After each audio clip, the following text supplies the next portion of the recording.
Okay, so the other speaker we have is Boris Davidenko. He is also an editor-in-chief of Liga.net.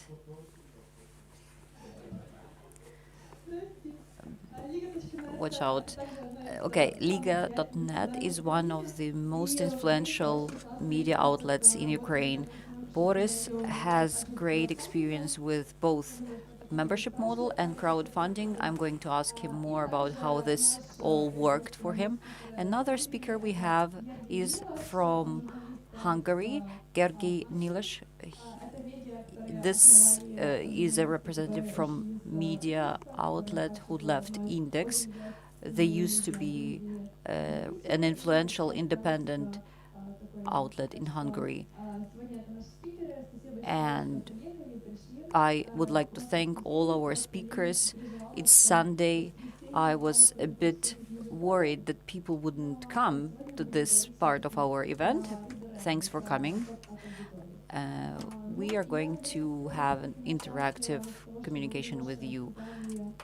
But let us first have you tell us something about your outlet, why you believe membership model or access to the content in this format works better for your media. Thank you. Why membership, not paywall, not crowdfunding? We actually are planning to have crowdfunding model for some of the project. It's quite simple. Ukrainskaya Pravda was founded in 2011.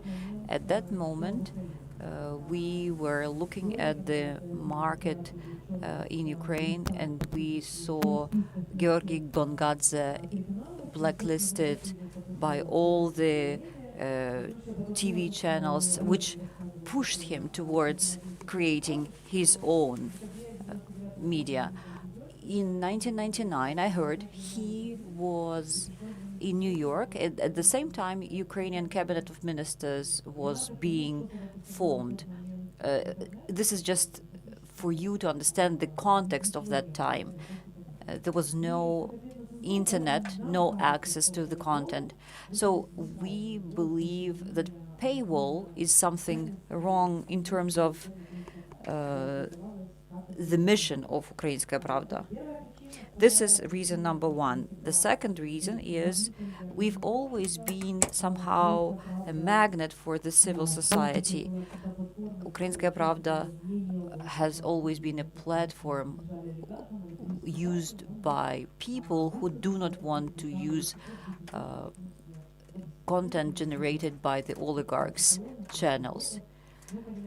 So actually, we do understand that we can stay and remain this magnet for civil activists, for those who care about the place where they live. And reason number three, we honestly can say that our readers make us better. This year, we've implemented a lot of projects that were truly generated by based on the ideas of our readers.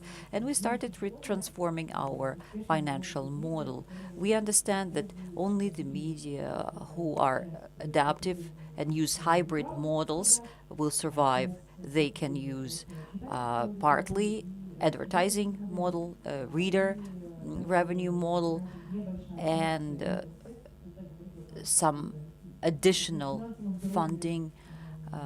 These three components will make any media more likely to survive.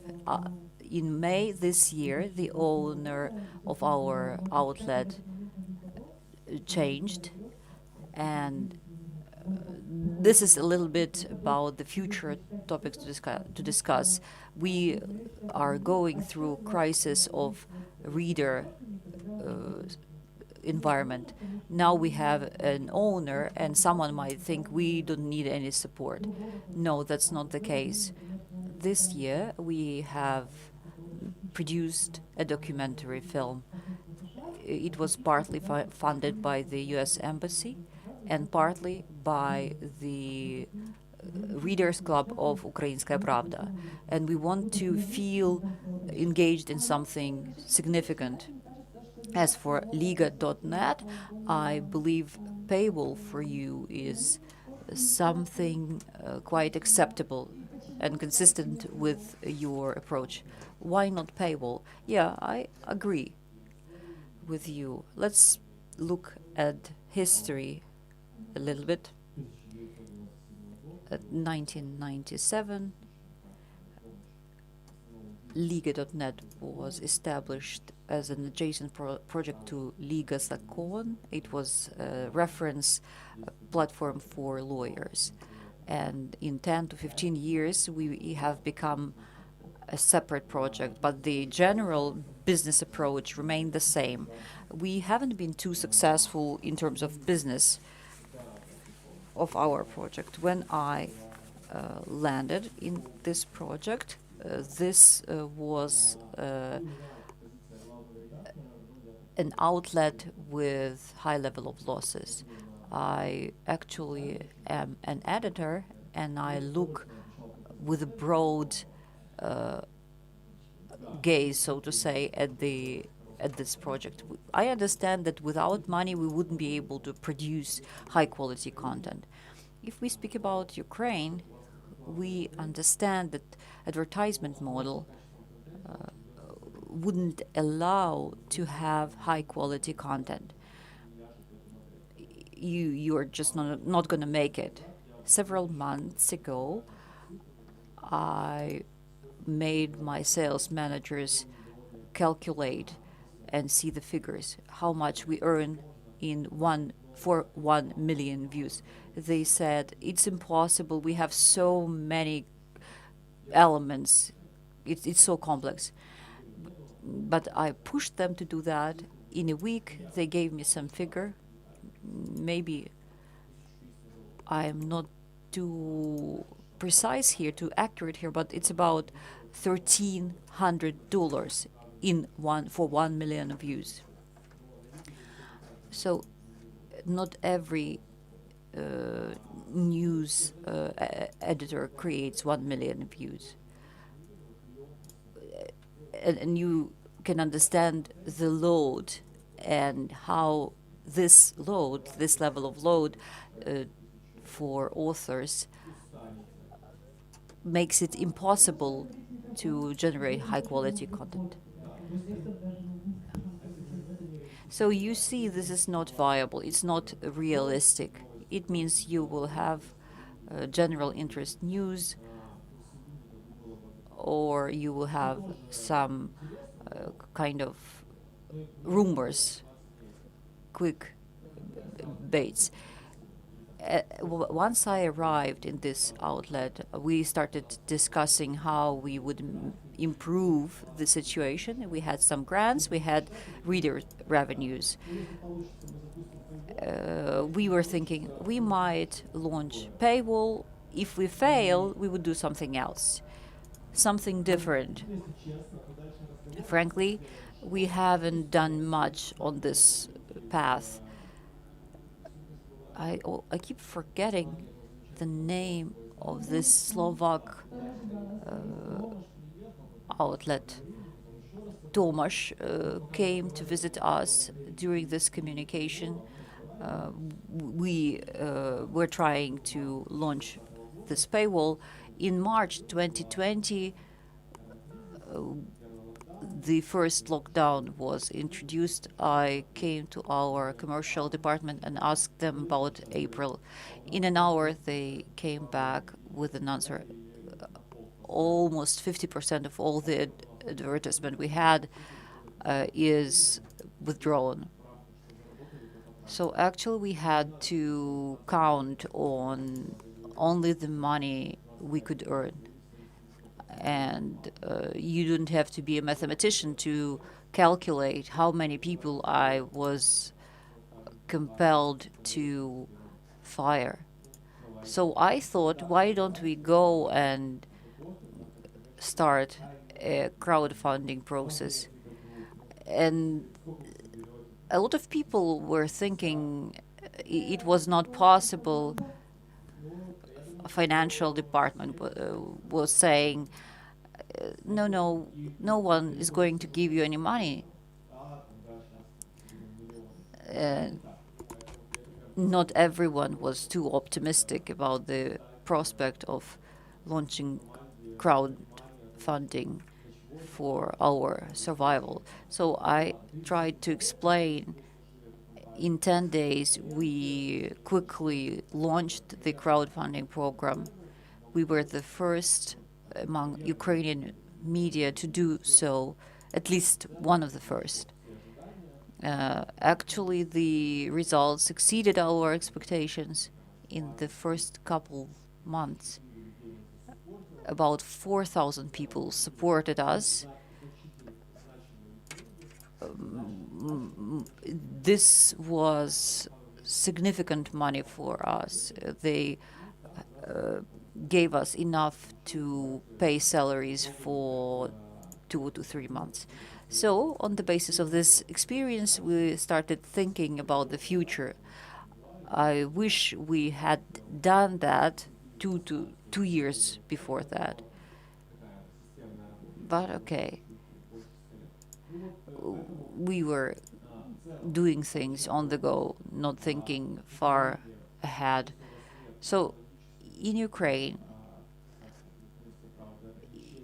if you don't have any ideological limitations like in Ukrainskaya Pravda, and you produce some business-like content, paywall is a good solution for you. My argument would be based on my experience. Do we have people from Новое Время here? They have a lot more quality content than other media outlets. Thank you. I remember about a year ago, I had a conversation with Boris and Sevgil about financial relationships with your audience. And I remember that you started crowdfunding earlier, and then you were impressed with Ukrainskaya Pravda's lending, how well they were at communication and storytelling. Can you say again why it's cool? Because they did a great job, everything worked so well. I am subscribed to everything. Новое время, Громадське, Бабель. No longer with Громадське, no. You have left them, so no, I'm no longer there. I had some troubles with their website and my profile on their website, but my payment and my subscription payment is transferred regularly. Your wall of subscribers looks great. I think that whenever a subscriber feels part of the community, it's important for them to understand who else is part of this community. And I see that your subscribers have great representatives of our community, influential people. Sergey, as far as I know, Ukrainskaya Pravda has about 3,000 subscribers, a little bit more. Liga has about over 1,000 regular subscribers? Donors. Okay. What about you? 50,000? Yeah, something about that. Could you tell us more a little bit about the context? How did you manage to gather this figure in a year? Yeah, this is quite a unique story. Telex, where I work, was founded on the 2nd October last year. We started broadcasting and publishing articles. And there is some previous history. You mentioned at the beginning, we used to work in Index, one of the major internet outlets. And a year ago, a pro-governmental force in our country wanted to draw us to their side, so we decided to leave the index outlet. We left and we had nothing. Several months before this development, we felt that it was coming. In Eastern Europe, you always know that something's going to happen when you have a new owner. And actually, the audience also had this feeling that something should be done. Part of the society started understanding that financial support of the readers would need to pay those media that are important for them. So actually, we had this moral support of our readers from the times of the index. We had over 1 million views per day. It's quite an impressive figure, actually. We had about 4 such outlets, including the pro-governmental ones. So, like I said, when we left, from the very start, our former readers were ready to follow us wherever we would go. In 36 hours, we had a lot of new supporters. And some people donated significant amounts of money, up to $4,000. 30,000 people were reached quite soon, and now 50,000. What's an average payment? 20 euros. Like Sevgil said, this is related closely to our mission. That's not just business. In order to have many readers who are ready to pay, we have to provide them with, we have to show them that we have principles that coincide with theirs. We wanted to replace index. Now we have over 80,000 readers and over 50,000 subscribers. Where does it put you in the charts? We have different statistics. We have 800,000 readers, and one of pro-governmental outlets has almost 1 million. Like I said, we have to stick to our mission. Why not paywall? Because this is strictly financial issue related to taxes. If we use paywall, our readers would pay 27% tax. With subscription, it's 0 tax. On top of that, we have to get the vast majority of our revenues from readers. It's the most sustainable model. And more than that, it enables us to establish a community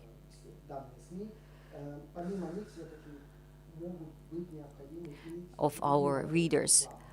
We do not stop using other elements of our financial model, I mean advertisement, but we have to consider the number of businesses that would be ready to place advertisement with us, taking into account that we are not pro-governmental. This is quite a sensitive issue. in our region. But taking into account the figures of our readers we might get some benefit. Is this because the readers might be businesses might be scared? Yes, yes. First of all, this is because the public companies do not give any advertisement with us because they are obviously governmental, and private companies do not want to get in trouble due to that. One more example for you to understand from our index experience. How do people feel, I mean, Hungarians who travel to the Western Europe and are based there? Vodafone was a sponsor of this study, and the government decided that that Vodafone was promoting this migration, this brain drain, and government wanted people to stay in Hungary to continue working here. It was some Facebook post.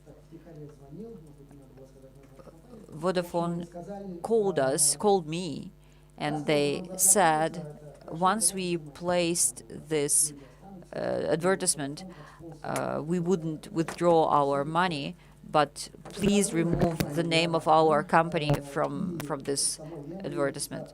You know, Vodafone is a huge corporation.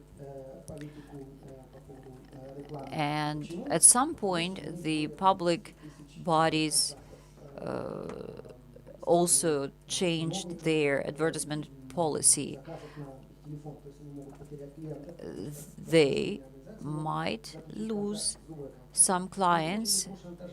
It's very easy to blackmail big companies, and they do not want to be jeopardized. That's why advertisement is some risky business with us. You had big brands in terms of your journalists. So when you left Index, 90 journalists left. You brought some readers' trust with you. I actually do not like personal branding as a term much, but this is true. Index had its own brand. When we left, 90 people left Index. It gave us a wonderful foundation for further work. And this is the very first move. A lot of other outlets followed our suit. A lot of people understood it's necessary to be adaptive. In Hungary, other outlets are trying to persuade readers to pay for content, even if it's free. In Western Europe, we can see similar processes, not because of political situation, but rather because of financial reasons. You might open any Guardian article and see this donation call at the end. By the way, how many people support media? More than half of our audience. That's great. But you see, these people are part of the journalists community. This is great. Digital literacy is actually important. It's very easy for readers to make this process of payment very simple. In this context, I'd like to say that, especially in the Eastern Partnership countries, people have this conviction that people here are not ready to support media financially. We spoke with Tomasz here.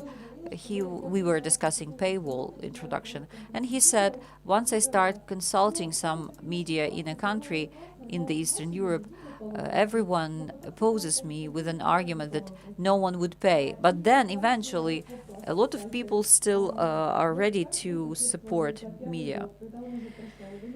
So once you have started this model a year ago, what would you say? Are our people ready to pay money for the content? This is something that does not require any proof. It's been proven already that about 5% of the audience are ready to pay. The New York Times, The Guardian have showed these figures. This is true with our outlet as well. Before launching this new model, we conducted some research so that we could understand what would be interesting for the audience. And we also received this 5%. Now it's even lower, but it's closely related to awareness level. We use a lot of marketing tools and opportunities on our website. We do not use any external advertisement, but we take advantage of our website, all our pages on social media, but it's actually quite complex. It's complex to what membership is, and you have to spend a lot of time on raising awareness what the value of this model is. And in fact, we are now establishing new readers' culture, that readers have to support their media. So far, it's not too well developed. And somehow our readers do not understand well that we do not have any resources from the outside. This is not the case of Ukrainska Pravda, but still we could not allow ourselves to develop properly. That's how we explained it all to ourselves. We couldn't survive without the support of the club, of the grunts. Well, I believe this is why it's very important to understand that plenty of media launched paywall, a membership. Yeah, we have to get united and speak about this aloud. Have a special project? No, maybe not that, but we shall find an opportunity to really get together politicians, even not journalists. It's quite challenging, but those actually editorials which have got paywall and membership, they got united in order to explain to people what that is, and currently they are using their audiences with the profit. I believe in such an approach. We see huge potential in this. For example, Ukrainska Pravda is well read by Ukrainian diaspora, and well, that's already something. And the regions. But people don't actually perfectly know that the club is there, and they have to be conveyed this message. Though they read news and they visit Ukrainska Pravda several times a day, in general, the awareness is not that great. 40% of the audience is reading more than 10 years, and 25% of the audience, they actually visit Ukrainska Pravda 3-4 times a day, but still they don't actually understand this membership yet. Well, there is the system when media has got this shared sales house. And the advertisement is sold as a brand. Have you heard about this? So, for example, if Liga, Ukrainian Truth, Ukrainska Pravda, Громадське get united and communicate to the audience that you can have a subscription for the three of us, and thus supporting the independent journalism in Ukraine. What do you think about this? Well, theoretically, it's possible, of course. Yeah, but it sounds great in theory. What do you think? Would it work? Yeah, I I would also like maybe some general information campaign. It would make more sense. Like, let us be frank, membership is when you sell to people being part to something bigger, to something pleasant. So it doesn't matter whether the person is at your planning meeting or not. And still they feel that they have something to do with something good and correct. Well, but it's very difficult to persuade people of that, don't you think? And maybe having anything to do to Liga would not evoke the same feelings as having anything to do with Liga, for example, right? But going back to the question whether people are ready to support, well, these figures were mentioned that the core of people who are ready is quite small, so we have to figure out some untrivial solutions to expand it, and I strongly hope that we won't have such favorable, quote mark, conditions for the development of media as they've got in Hungary, because, well, they are really pressurized there. And under current conditions, the readers are very rational. They say, well, okay, there won't be any Liga. It can deteriorate my media life, the quality of my media consumption. I'm trying to be objective here. So, but there are like 10 substitutes, 10 other media which offer more or less the same information, because 90% of our readers, as in all big media, are there to read news. The news are more or less the same in all the media, which is why we try to have some unique content, and we try to have some complicated texts, important stories, some business information, etc. And if to count it all from this point of view, then these 5% would be more realistic. But still, Liga doesn't have 1 million of readers a day. We've got something like 500,000 readers, and 5% out of them would amount to what? 25,000. Well, that's an ambitious goal, but yeah, we need to have Yanukovych-like case in the country to achieve that. Thank you so much. Okay, speaking about the audience and about your researching, investigating, so to say, right, this audience, you try to understand who these people are, what value you have for them. And I have this question: do you conduct any studies and researches of your audience? What kind of insights you get? Well, we do this all the time. Okay, then give us some 3 insights. Yeah, we have these studies and polls on our website. We offer people some questionnaires, and people give all these controversial answers. If to speak about membership model in Ukrainska Pravda, well, we have this 3-tier model. We have Editors Club, we have a Potoloka, which would mean discounts, and some special offers from partners. And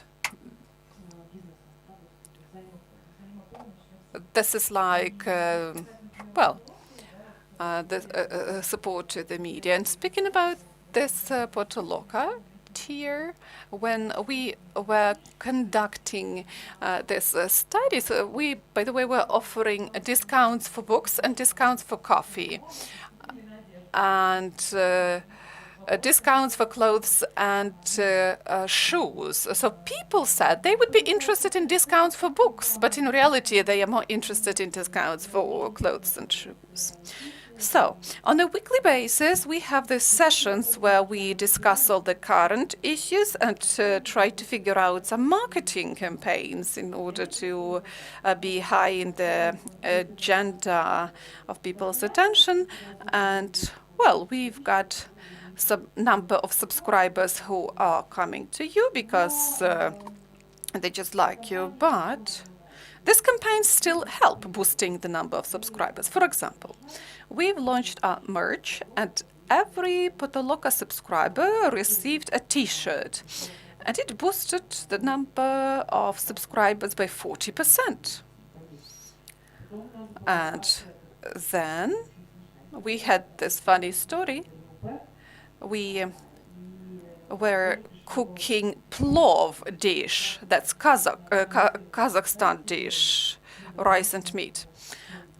And people got interested, some came, it was highlighted. We were announcing it for 2 weeks prior. And once again, people liked, they started sharing this event. They came, they attended. We had a strategic session when we were cooking this plov dish, and we were listening to our readers, to their feedback. We were listening to the members of the club, and it turned out that they were not aware plenty of things offered by this club, though some of them were members of this club. So not many people were using personal accounts because they can have their separate login. And in the answers, they were saying that in their account they want to save their favorite articles. But there was this opportunity, this option already.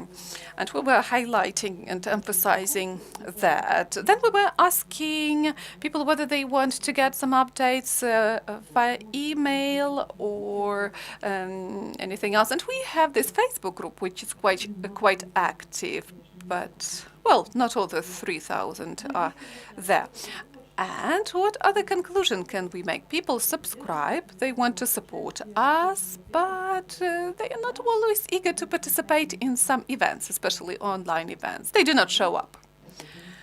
So that's the conclusion. We have these planning sessions and welcome everybody to attend. And it would take 2 or 3 hours because sometimes readers are quite active in expressing their opinions, and all the editorial office is participating. But sometimes, just 10 people may come. But still, we are listening to each and everyone, and we are getting the feedback. So that's briefly, if you have some clarification questions.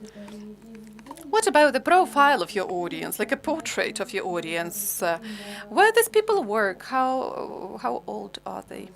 That's a funny story. We conducted this survey, and 3,500 people participated. 60% were men in the age from 30 to 55.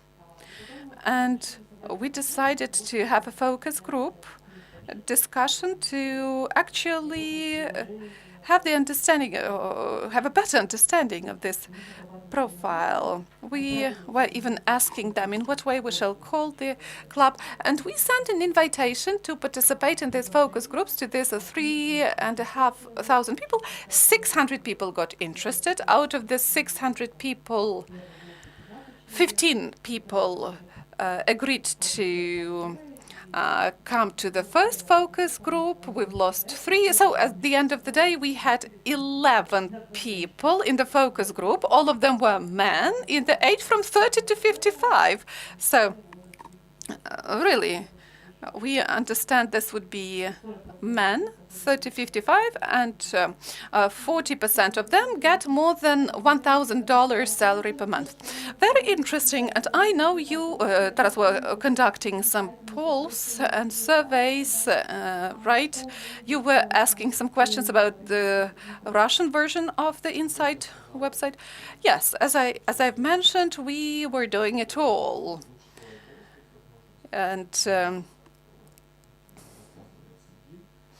Sevgil was already mentioning a very good approach. We had several surveys among our readers, and the most useful survey, and I recommend it to all of you, we were asking people, what don't you like?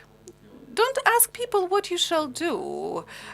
Just ask them what they don't like. And they will write you the list of your mistakes. And it was a revelation for us, It became our roadmap for the future. And there were some very rational comments and complaints, like lack of Ukrainian version of the site, opportunity to block ad. What else? Yeah, some other comments. So very constructive criticism, I should tell you.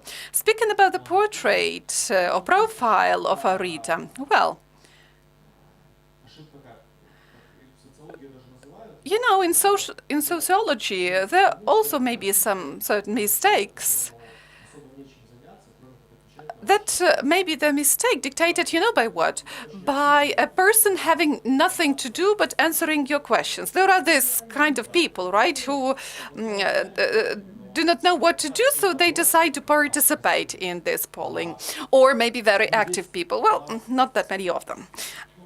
And one of the most relevant surveys showed that majority of our audience are men. And these people seemed to be very optimistic. Oh, we don't know something about them. They said that they earn more than 50,000, 50,000 hryvnias salary. That's something like $1,700 or $800. $1,800, but less than 500 people answered questions. That's the second survey, and it appeared to be that something like 30% of our supporters are IT people.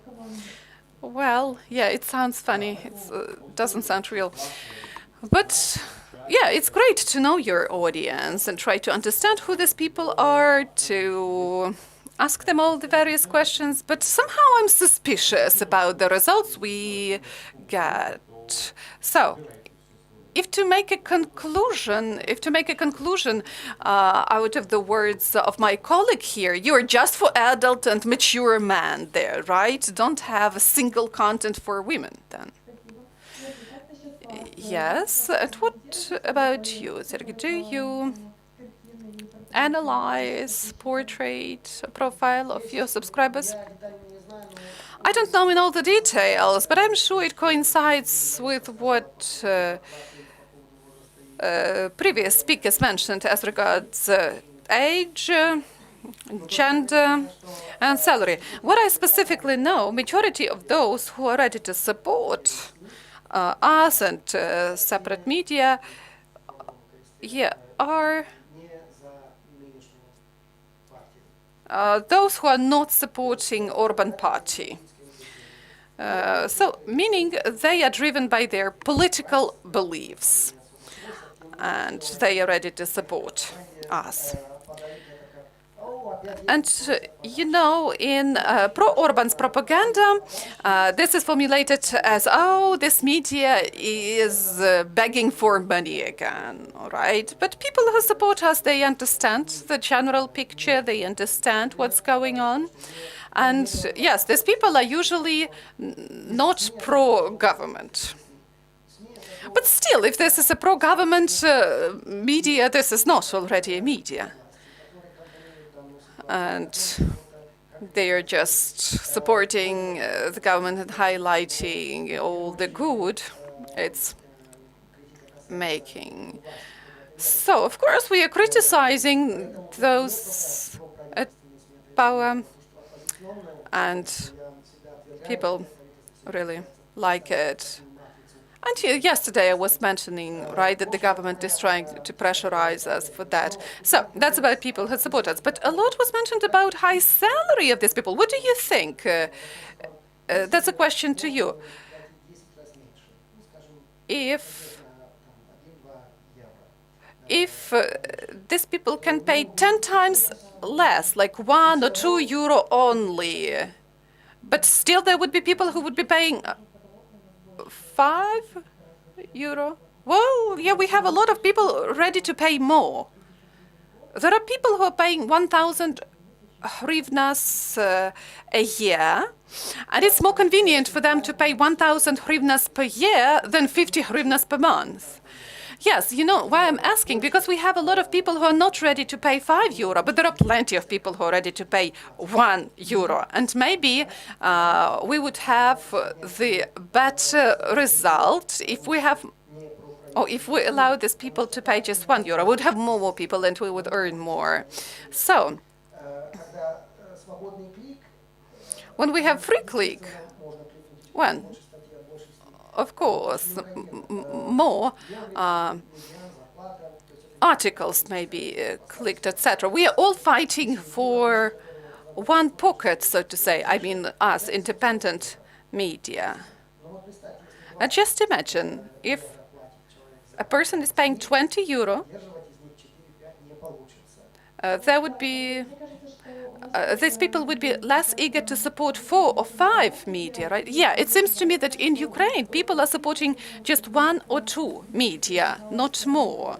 And I know that Liga and Hromadske are supported by the same people. That's interesting. So there were several people who said, also I support Liga, and also I support Ukrainska Pravda. And I believe there are plenty of supporters of Ukrainian Pravda who support just Ukrainian Pravda. What do you think about this?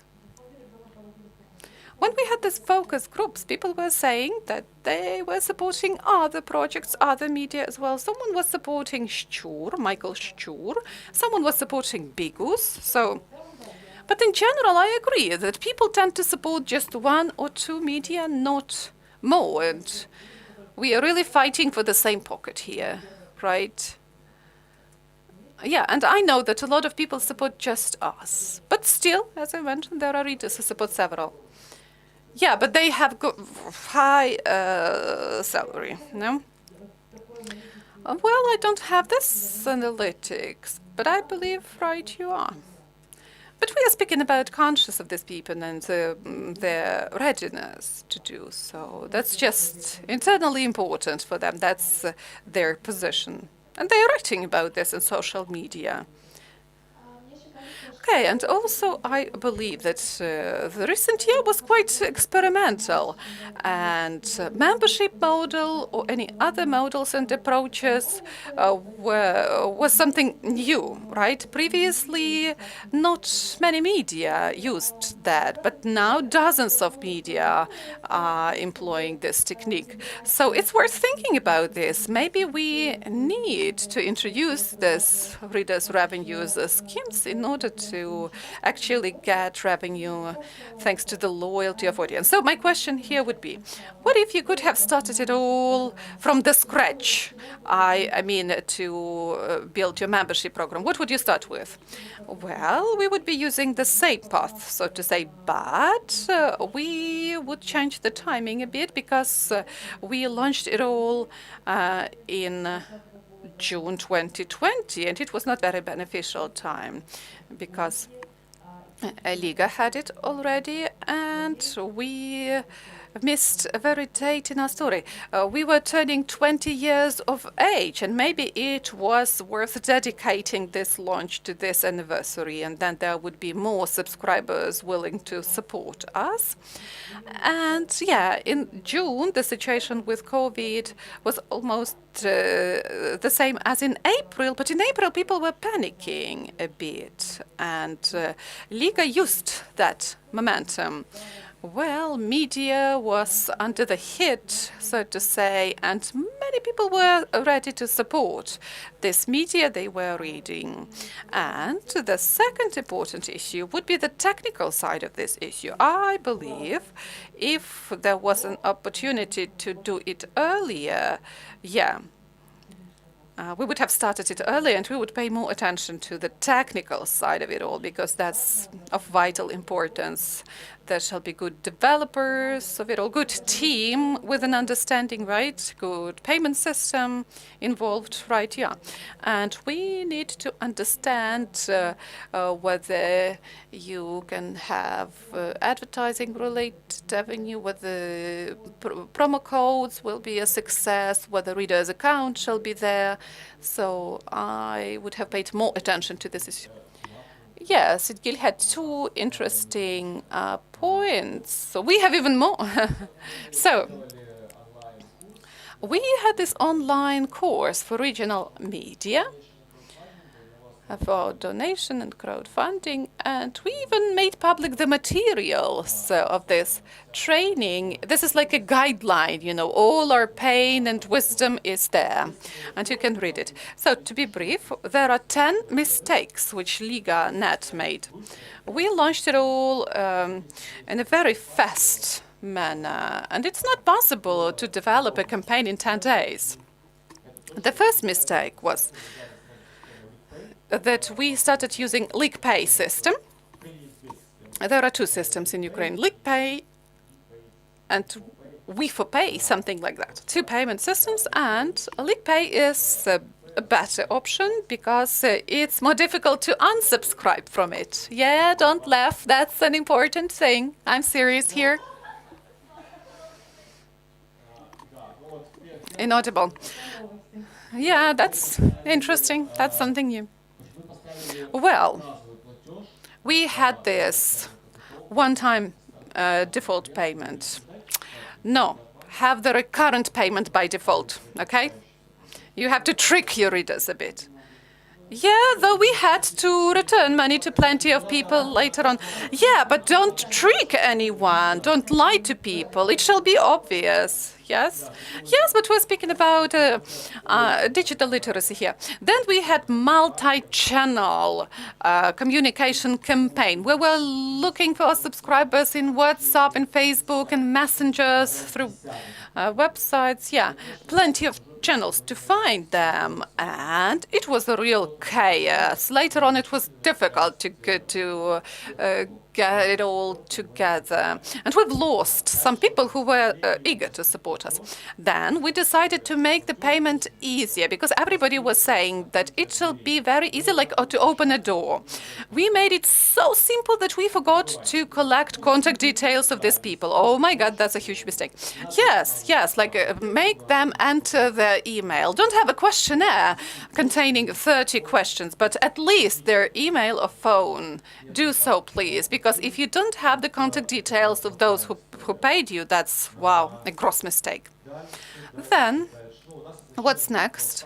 Well, we had crowdfunding at first. We were in a hurry, right? I remind you. And then we were like, okay, we were supported by 1,000 of people. Let us convert this crowdfunding into membership now. And here, well, it was not really subtle. You know, because, well, we received this membership at the end of the day, but it was not a full-fledged community. It was not of high quality. Our key message would be that we support high-quality journalism. At the very same time, this product was not very high quality. You know, we had this just do it. Yeah, you can shoot 10 documentaries about what just do it means. And yeah, the stories shall be worked on well. And then we proceeded from this membership because we still lacked resources. Maybe Sigil has got energy to work with subscribers, to organize it all. I don't have that much energy. Yeah, I really like your energy. I believe I need 4 hours every day, 4 more hours every day to be involved in this. And I have a small daughter. I can't afford that. Paywall was a more logical, more understandable story for us. We have this business information department. We have plenty of unique articles, so why not? We decided to use Paywall, and we go back to the technical part of it all, as Sevgil mentioned. Paywall is not Patreon. Let me be frank here. It's much more complicated. Do we not have legal representatives here? Technical department for 9 months. It's really struggling with this paywall function. Well, they promise me every month that we'll have it the next month, but they are not succeeding still. And, well, have CRM as soon as possible. While you have 100 subscribers, Excel table is your friend. If you have 1,000 subscribers, you cannot do without CRM already. You won't create anything sophisticated. And, well, also hire a person who is going to be dealing with CRM. Yeah, we have community manager. Yeah, you don't be naive thinking that you will have an SMM person who will be doing this in free time. No, it won't work. You need a specially designated person for that. The one who's going to invest their heart and soul into it. So, yeah, I want to have my promo code here. So, all these figures and everything, later on we'll show it all to you. And this is a last question to you, Gergi. What would you do differently if you were launching this earlier? Well, with your account of this chaotic start, I don't think we would do plenty of steps which would differ from those we made. Maybe we would start earlier, right you are? Well, apart from free access, we shall give something separate to those who are supporting you financially. Some value proposition, right? So, newsletter is the simplest thing. And really, you need to collect contact details. And every week, these people who donated money shall get this newsletter, and there is this landing information as well. So these people actually shall be known. And then we analyze what happened in a week, right? What articles were liked by whom, with what links, and this week, for example, this and this was the most popular among this category of readers. And we shall say thank you to them, of course, right? To single them out from amongst those who are not paying. And with time, some materials will get to paywall, right? And there is this media 444. They've got this actually internal circle, as they call it, and there are articles which are accessible just to those who are supporting them, donating certain amount.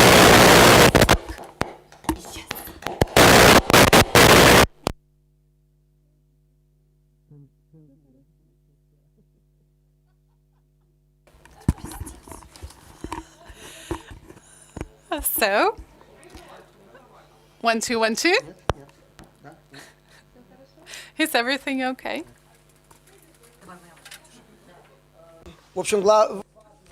So, actually, it's important that we give something apart from the by default readers get, and at the same time, we shouldn't deprive the free of charge readers of their success. One more point. For transparency reasons, we inform our readers what we spend their money on once in 3 months. What we are doing on that money, and technically speaking, what kind of cameras we bought, whether we are going to have a new office, because now we have this large apartment, but there is not enough space for everyone. Our team is quite big, 70 people. So be transparent. People who donate have to understand what they are paying for. If you use this QR code, you will see with your own eyes what kind of revolution I'm talking about. A lot of media started doing this because there is no standalone warrior in this fight. We started developing membership paywalls. Is this going to change business models of newsrooms? Of course, it has already changed these models. Briefly, yes. For the past year, I have carried on saying that the media had lived through the worst time since 2010 to 2020. Now we are navigating in the world, in the market a bit better. In English-speaking media, you wouldn't be able to find quality content without paywall. Information is turning into commodity, and it's more and more clear that at some point we are going to make Facebook and Google to share their revenues in exchange for quality content. Australia has already succeeded in that. Europe is on its way. Ukraine might skip part of this rich period, but anyway, we can have some better days. I'm sure it's going to be soon better than 2010. In 2010, it was harsh. Thanks, everyone, and we are done here.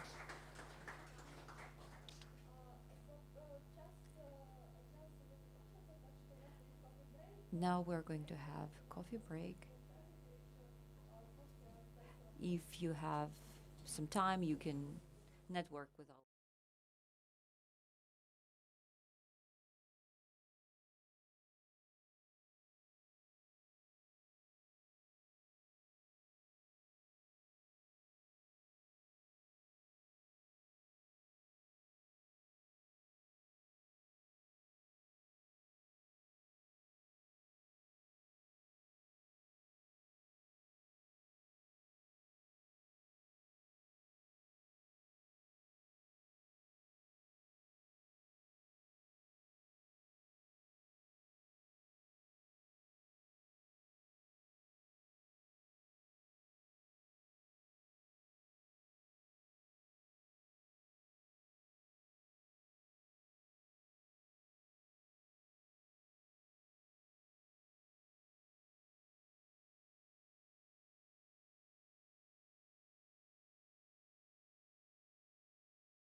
Мій є. Раз, один, два. Good afternoon. I'm just speaking in a low voice, actually. Okay, good afternoon, ladies and gentlemen.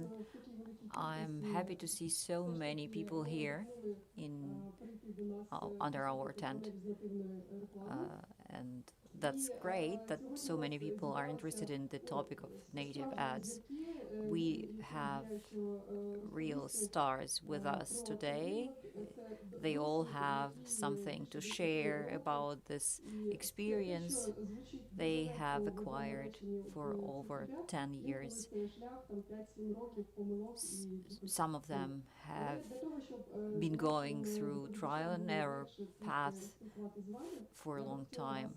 Before we start our discussion, I would ask by show of hands to tell us who is already implementing native ads in your media. Quite a lot of you, actually. And who sells native projects in the quantity of more than one?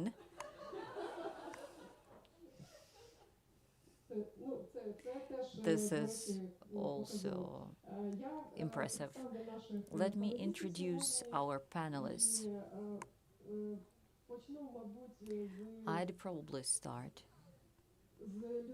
with a person who impresses me eternally.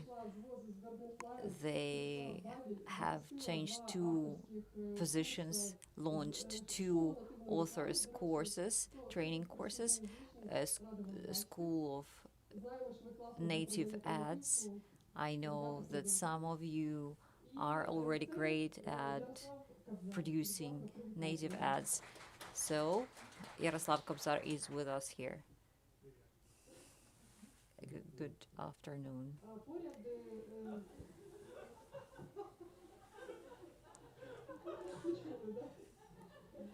Everyone heard this cuckoo greeting. Next to Yaroslav, you can see Alona Nevmerzhitska from Kyiv Post. Her career path has been very successful. She started in sales and now she is a commercial director. She is great at business things in media sector. Whenever you need to deal with the money in your newsroom, it's something Alona is doing great. She graduated from Stockholm School of Economics. Let's give her a round of applause. Next to Alona, you can see Katya Venjik. She spent so many years in journalism that you would never tell by looking at her. Whenever she's saying that she spent over 20 years in journalism, you always look suspicious. She always looks suspicious here. I started off when I was 16. Ділова столиця Ліга, contracts громадське, and recently she has been a director of native content department in Liga Media. We discussed it here at the sidelines of this fest, and we know that Katya is about to announce a launch of her own new media. Someone might think that the market is overloaded, but actually, as we can see, there is enough space for new startups. Next panelist, Denis Zelenov. Probably you were here yesterday and listened to his presentation. He's the head of digital at TRK Lux. They have over 30 projects in total, and the general visiting rate is about 15 millions. He's in charge of monetization of all their projects. with great numbers, with high numbers, it's always hard to do business well and not to make mistakes. Denis is going to share some valuable tips with us. Let's give him a round of applause. And the person next to me asked me to introduce him like this. He started doing native ads when commercial brands didn't know how to tackle this thing. So please meet Mykola Balaband, 12 years in advertisement, and I'm sure he has impressive tips and tricks to share, hopefully share with us. He has done a lot of hard work during those 12 years in advertisement. Okay, my first question is about the market.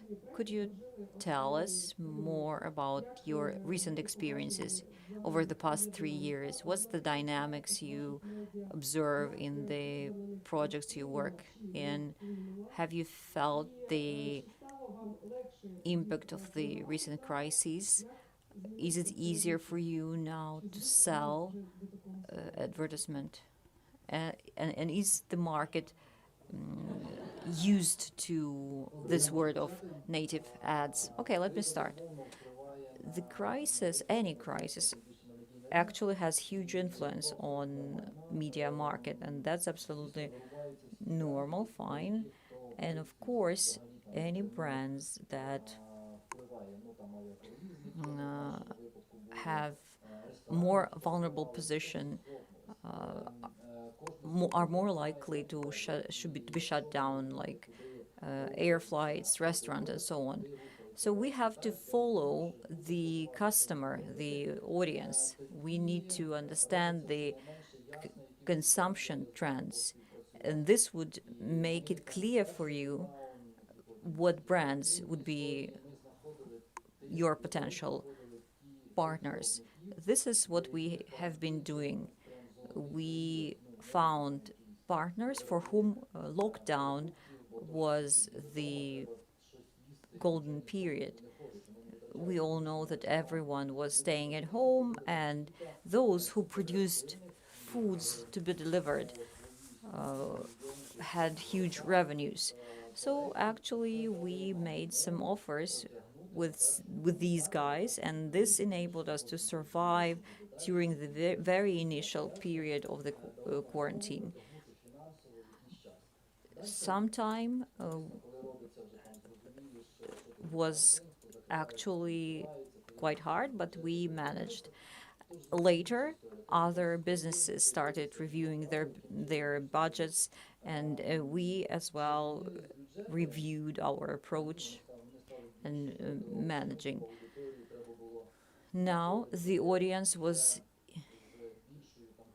harder to acquire because everyone stays at home and watches TV or reads something on the internet or just normal books. So this increases the budgets and the prices for audience acquisition. So we were trying not to go down in terms of budget. Let's say we had this price tag of 10,000 and we did go down to 5,000. We kept it high.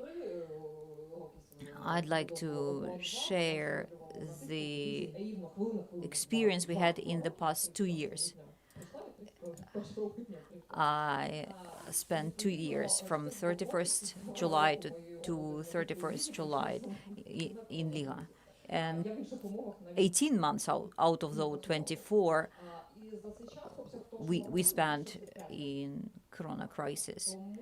The volume of efforts we had to invest during this period grew 5 times. Maybe I am prone to survival bias, but I believe that during this period we had more native ad development and growth than before. Of course, we know that some businesses died out at the very beginning of the quarantine. We had this project about traveling, haha. So later everyone understood that people stay at home and read what they want to read on the internet. There is no other way to communicate with your audience. You can reach out to your audience through direct advertisement, and if you need to communicate some ideas, the only way for you is native advertisement. The growth we saw based on the increase in number of requests was impressive. At the very beginning of 2020, I was thinking about firing 2 out of 3 people I had in my department. And then in May, it was March, and in May, I was so full of work. I wanted to hire 2 more on top of those 3. And the duration of our projects extended. More clients we had started doing serial projects with us, not one-time projects. Average revenue we got per sale was lower than before, but we had these serial deals. So gradually the situation was improving. If we take the period 5 to 6 years ago, when I was the head of Dela, you start telling people who enter your media what native ads is, and then you start working with them. Whereas now people actually, newly employed people, not 100% of them, but at least majority of them, understand what you're talking about. And this is also true for the clients. Clients understand why they are buying native ads, and they understand why the prices cannot be too low. They know the competition for attention of the consumers is so fierce. No one is asking about $2,000 to $3,000 articles to be published. They understand. Maybe we will reach the point today in this discussion to talk more about the trends on the market. It's not self-regulated yet. We are not there. We, producers of native ads, have to have some common ground, some common understanding of what it is and how to do this business. Maybe we could have some kind of committee of native ads producers, and we really need some vocabulary, some common vocabulary. We have to understand the same things when we say native ads. I agree with what you are saying. The number of players on the market in terms of the media is also growing. There are more outlets that are producing native ads. 3 years ago, you might have been working on a project before St. Valentine's Day and scared that someone would be ahead of you with something similar. Whereas now we know that everyone is doing that. We used to have these monitoring tasks on our calendars to see who is doing what. Now you would get lost just listing the names of those producing similar projects in native ads. And this means we have more and more repetitions, some superficial solutions, and the clients has have this impression that they actually clients are not capable of seeing deeply which project is better and which is not. This is like the first anything, first car, first whatever. Yeah, I agree. This is illustrative that of the fact that the market is growing and developing. So we can say that the market of native ads does exist. Yes, sure. Let me add, I am from Kyiv Post. This is a classical outlet, and we have our audience of online version of the magazine is not Ukraine, the US, the UK, Canada, predominantly. So among Ukrainian companies, the village, by the way, is a wonderful project. I envy in a good sense. I mean, we have this question to tackle: where is the company that is ready to have a special project with us? We have this minor issue. If we speak about the changes that took place in 3 years, I can say that we just started 3 years ago with the native ads. As a rule, companies entering our office with special propositions or projects are quite solid companies working in energy sector and so on. Why? Because they want to strengthen their image abroad, not in Ukraine. Yes, we do have this printed version of our magazine to repeat the content of our online version for Ukrainian consumers. So we do not have any impressive sample of native ads like my colleagues here.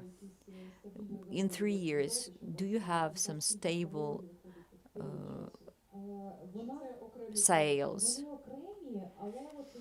of native ads? In principle, we don't have too many projects per year, 4 to 5 per year. But I noticed this trend that their format is changing. It used to be a long read about a company, and now we have more video content, SMM projects, such stuff. The delivery of information in the native ads has changed visually speaking. People want to see more video, bright pictures, and long reads are not so popular in our magazine. Я от про інше. Взагалі, якщо говорити там про Okay, if we перероблені speak CGV about відос, то 3 year я пам'ятаю changes, десь 15 I 16 can ну, мабуть, більшість українських I медіа would надихались remember наскільки медузи і дивилися ці 2015 and перероблення, а в нас 2016 when чесно не we було.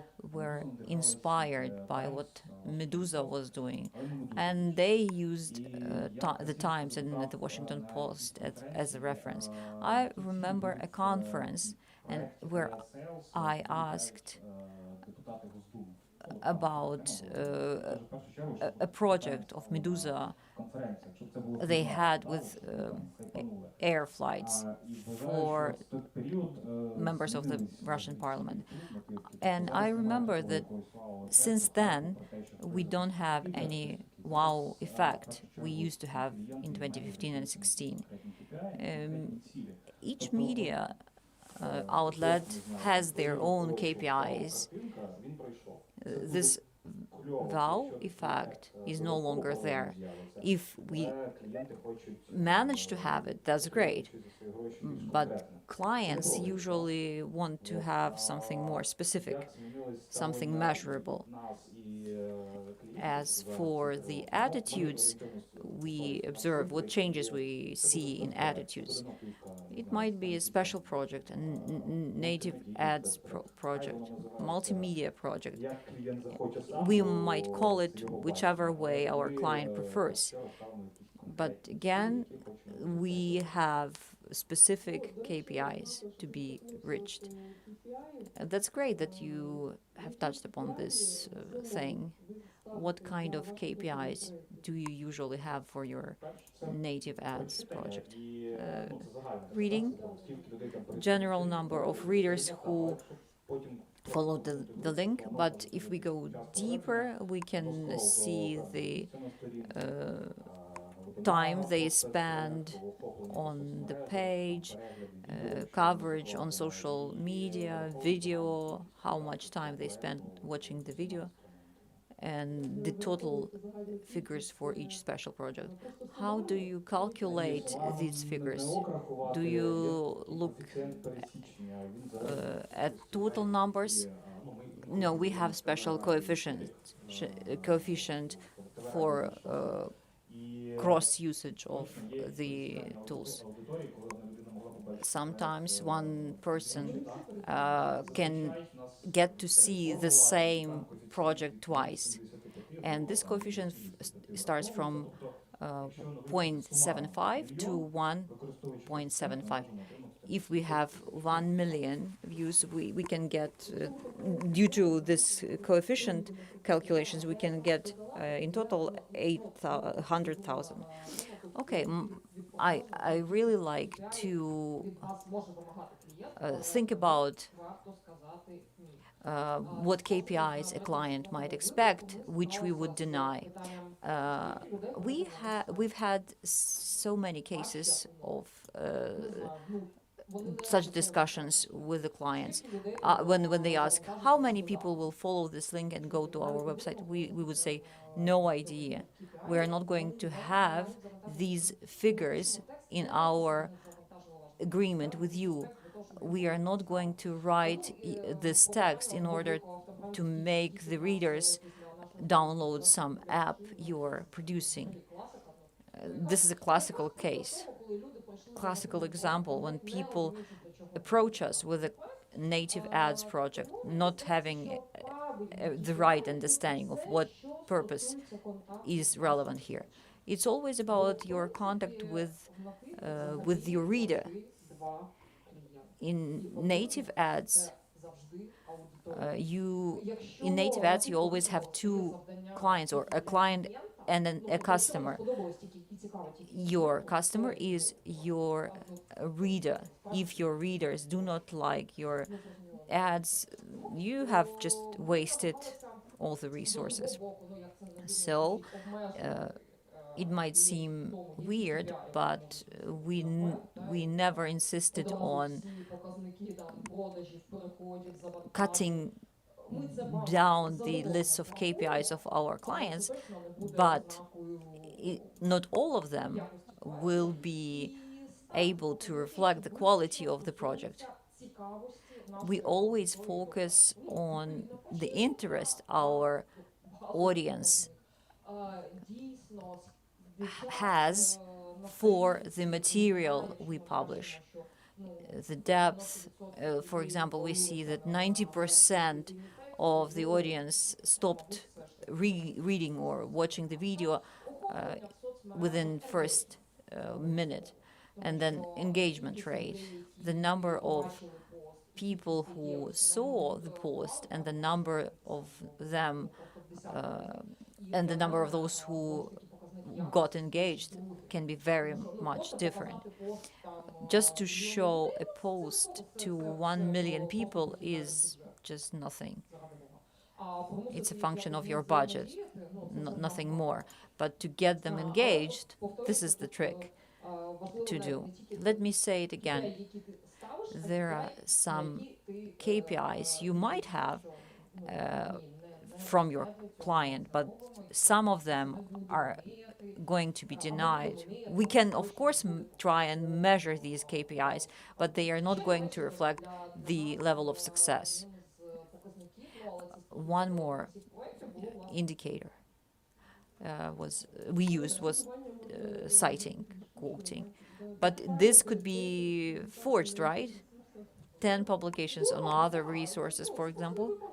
Yes, this is somehow wasted budget, but frankly, we haven't had a case when we allocated some budgets for that. It's always something which is selective, especially if it's a commercial thing. It always depends on the media itself and what a client wants. When the client understands our audience, sometimes we have very smooth conversation. They know they are not going to sell cars after the publication of this one article. So indicators sometimes need additional efforts for explanation of what it is and what it is for. If we speak about the village, you might be able to sell something to your audience. For example, you have a special project with Silpo. Yeah, we always look at the specificity of the brand we are working with. If we work with a car brand, we are trying to show this brand to the audience. And then, of course, we have KPIs and we position our audience is like people who are interested in the cultural code of the city. Looking at this sales stage, we do not disaggregate our audience. We are not saying that we would show this ads only to those who are going to buy property. How can we do that? No way. But I have some experience with hyper-local audiences, let's say district centers, towns, cities, and I'd like to ask you, please raise your hands if you work hyper-locally. Yeah. We are all so trendy speaking about KPIs, coefficients. I haven't understood what it was. Okay. If you are going to approach your prospect at this local level and you will start explaining what engagement is or relevance of your audience, all the intelligent points we were bringing up here, they most likely will not understand what you're talking about. And we still see this misunderstanding with the businesses, including large major brands. If you are working with a major brand of beverages, for example, their marketing specialist is not necessarily someone who is well aware of all these details. In sales, there are different profiles, so to say. Those who want to sell cool, who want to sell effectively, and those who focus on KPI. Some people respond in a cool way to images, and there are others who have this thick glasses. They look carefully at your Excel sheets, and such guys focus on efficiency. And the other group who work on hyper-local level, and you need to explain to them that your media is actually very popular in this region, that all their friends and relatives in this district read and consume your content. So imagine you have a town with 10,000 residents, and you will start telling the local businessman about engagement, he will hardly understand you. But if you use easier words, like you would be so popular once you place this native ad with us because all your friends will be reading that, that's cool. So actually, KPIs can and should look differently. So if you work with the information agencies, you can feel free using all those smart pen words, but with businessmen, it's not always the case. You have to understand who is standing in front of you and adapt your language. To wrap it up, I would say we have a technology like this. We see, we kind of test our prospects with some pictures or Excel sheets. Well, this was like a managed conflict type of discussion. I'd like to actually mention an anti-commercial thing, but as to me, native ads is a product not for each and everyone. And we shall not be trying to actually hit the nails with the microscope. It's not for everyone. For someone, it would be more efficient just to use direct advertisement and achieve the goals you were setting in front of you. So that's also efficient. So native advertising cannot be just, how to put it right, a conveyor type product. Meaning banners can, PR articles can, but external ads, yes, of course, but that's not about native ads. Not everybody needs it, and that's normal as well. Usually, companies which have grown have become mature a little bit, right? They are selling more than 100 boxes of something, to put it metaphorically. And I would like people to perceive me like this or like this, right? And they are at the stage, I'd like to change something mentality. I don't feel comfortable here. I don't like this situation in the society or this situation in the city. I have grown to a certain impact level. I'd like to change my media image and my media influence. And then, well, this would be like a good start. And you shall tell someone like, guys, that's not for you yet. You shall be working on the market for 10 more years. You'll grow in your media requests and then. Though I understand this is an anti-commercial position. Yeah, but media have to leave, right? May I add a little bit to this managed conflict, as you've named it?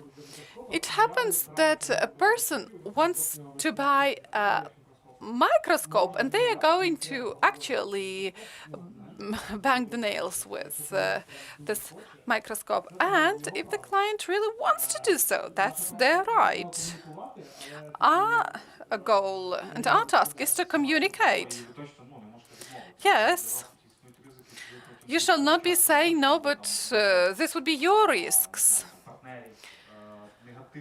Because they will be spreading the word. Like, you shall not be working with these people, they are not client goals oriented, right? Yes, I faced that as well. So, that's the best case when you say, we are not going to work with you because you want this and we want that, and that's going to be a scandal there. And there are situations when you have to select between bad and the worse.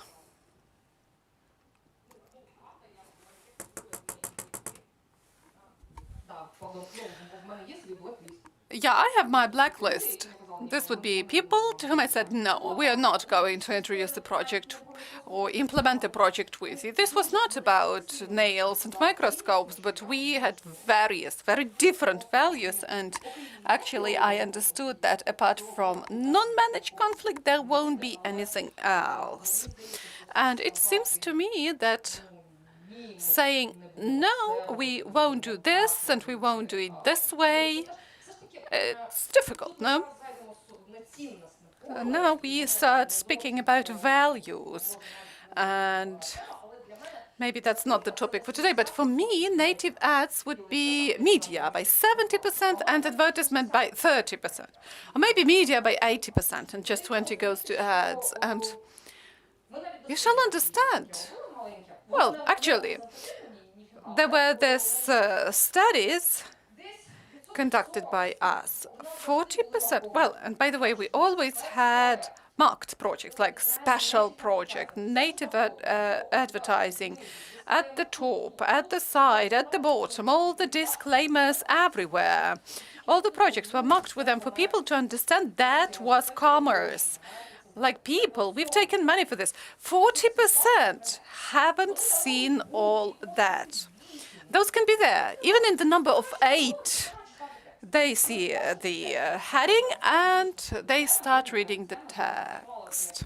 Though you are writing it in the body of the article, like this is a native ads project, this is a native ads project. Which is why every time when we were doing this, we understood that people would be perceiving these as editorial contents, and we, as an editorial office, were responsible for it all, for the perception of our contents from then on. And we were responsible for whatever we were saying that.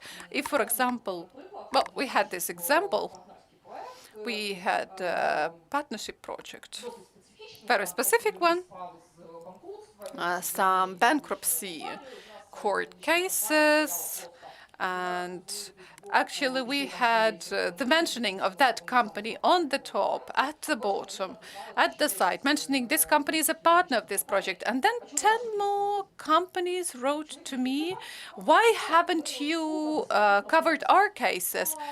And we were like, but this was a partnership project. And you know, the answer was, we haven't seen that. So it seems to me, when we are speaking about native ads, it's important to understand that this is not just a commercial, solely commercial product. That is a media product as well. It's native, it's like a natural part of your media. And what you say in this native ads, well, shall be thoroughly thought through. And sometimes it's better to lose a client than to lose some part of the audience. Right, you are. But the sales department has got some other plans. They say like 35% of revenues have to come from native products. And I have a question. Whom would you say no to? What kind of customers? May I? So, if KPI or the goals would be 35% from native, oh, that's a bad goal. You shall not be saying this would bring this amount of money and that would bring this. No, we never know to what extent clients are ready to spend money on what specifically this time, within this period. So, actually, we are competing with plenty of other media, and I believe we have to just sell the product and not to plan that we will get this from there and this amount from there. I agree. It's worth planning some revenues in general, but not to disaggregate and not to split it that specifically, like this from PR and this from native ads. Right. So you need to plan some commercial gain, because sometimes you talk to the client about direct location of press releases and you wrap up with the conversation about native project. Sometimes you start speaking about native project and at the middle of the conversation you understand it must be a banner. I don't know, wanted to yeah, I'd like to add, as regards marking, in our editorial, we actually have editorial contents and native contents, as anywhere, right? But banners like special project, partnership material, we don't do that. So, when we have native ads, we have this banner saying this was sponsored and paid by this company, nothing else. And this notification allows a reader to understand that they are reading a commercial material. And actually, this way, the native ads is not perceived as some editorial articles, right? We are not confusing our readers. Whenever they are opening this paid for material, there will be the text box. Speaking about the companies we would never work with, there are companies which are involved in certain activities. For example, politics, we never cooperate. And tobacco companies. We are not cooperating with tobacco companies, neither in native ads nor in offline events. This is actually the position of our media. And we can work with all the rest. Well, of course, we need to have a separate conversation every time. We need to understand what our clients want, what kind of content is going to be there. But in general, we have this principal position as regards this. What about alcohol? Oh, we don't have a license to advertise alcohol. And I'm going to expand this stop list a little bit, because it is longer. You know, we imagine this truck full of money which passes our office every day. No political ads for us, right? But it's funny, political media refuses from political ads. Then, when this is some residential, multi-storied building complexes, we don't cooperate with them. So the list, the stop list, is quite extensive, and it's even difficult for me to think about what's there. But native ads, that's a thing where you put at stake your reputation and the reputation of your client. And it can lead to some reputational risks if you don't do it correctly and properly. And whom would you say no, Kolya? We are saying no to everyone.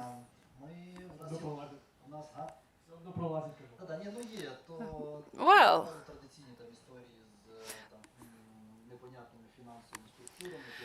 some, you know, pyramids, as we call them, some scam companies. Then vapes, electronic cigarettes. Well, we had to actually survive the quarantine crisis, and we said yes to one electronic cigarettes company. But I wanted to mention about native ads, because we are talking about it all the time, and we haven't given the definition what a native ads is. We have this very simple filter. If from any commercial material we take off any mentioning of brand, any visuals, this material would have been editorial material, which is why the eyes of our readers are not bleeding when they see our native ads. And we have plenty of conveyor projects, unlike my colleagues.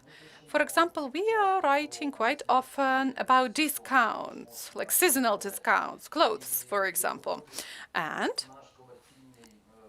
our commercial project may actually be about clothes discount, that's a digest, and our readers perceive it as native content. And from the viewpoint of optimization, I would actually advise you to have some reactive formats, something you create in half a day, which do not cost much. And on the other hand, some special projects which require some art ideas, creative ideas, for those who want to create something bigger, something nicer. Which is why we need to have a personal, an individual approach to every issue. And, well, if this would be selling an apartment advertisement, right, then it would be one thing. But if you want to protect your product and your native ads, something you sell, then we are using the model as follows.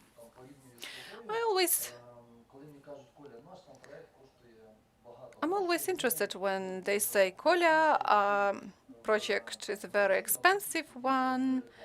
I'd like to use direct ads. But what if I don't watch direct ads? I don't watch TV, I don't go to events, I have technological ad blocks, and I have protected my informational space, and I have unsubscribed myself from all the groups I don't want to read. I'm interested in fishing or paraplanning, and I'm reading 3 media. And this is my informational bubble. But at the very same time, I'm using banks, apartments, taxis. I buy foodstuffs, and I visit from time to time your website where I read your materials. So that's your key value. That's your audience. And you have to sell this to your brands and your clients. Not texts, not visuals, pictures, not native materials, but your audience. And then how you pack it. It can be a direct ads, it can be some texts, press releases. That doesn't matter. These are your products, and they can be both native and not native, and you have to work with that. I would also add, as regards audience, when media manager or sales manager sells to any client who's got money, saying like, we have this cool site, well, that's a bad story, that's a bad approach, because everything shall be augmented, like why this is going to be a good match, our audience, this product, content, context, etc. And it would have better chances, it would yield you better chances for next successful project, because client is no stupid, and they are looking at the results of the project, and they are not measuring in sales. They may have some additional verifications, checks. Some of the friends mentioned this. They loved it themselves, and it influences whether they will be cooperating in the future.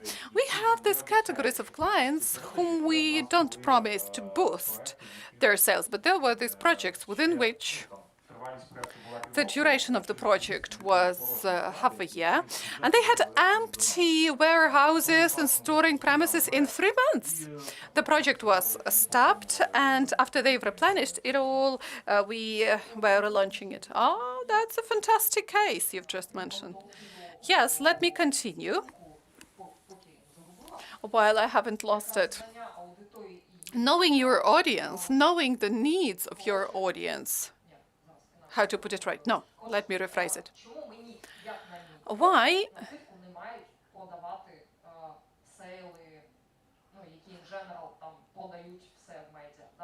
Why shall my native ads not be sold by people who are selling other stuff? Small PR, company news, whatever. Because, oh, by the way, and why for the native ads it's worth ideally having a separate department of native content, or at least one person designated to this role. Well, one person cannot be, of course, working with the native ads, but still. As far as native ads or special projects or native ads about which Mykola was speaking, though you have to understand what your audience is interested in. As far as it is very close to editorial contents, it shall be sold by a person. It shall be sold by a person who knows the editorial content, editorial position, and has got a proper understanding and has got the proper level of competences to actually understand the client's needs and understand your format properly. Native ads is closer to PR in this regard, and appropriately it shall be sold by a person who understands it all. I was looking for people with PR background. Why? Because they know how to sell the senses, right? Not the formats, not the contract details, but senses. And usually, who knows how to do that? Those people who are selling some startcom, right? And they know how to explain to the client in what way their tasks will be achieved, and actually the audience will like it. But when they sell the format itself, my favorite thing, I'm not pointing my fingers here, but there were several sales were selling 5,000 characters, 10,000 characters, and yeah, 1,500 symbols, and they were explaining it. It can be like this, or it can be bigger. That's it. But what would be the content? Oh, it doesn't matter. It looks like Telegram, where every symbol has got its. Yeah, there are these prices when for 1,500 they want this money, for 5,000 they want that money, and actually. There is this category of audience who would like to see the shift.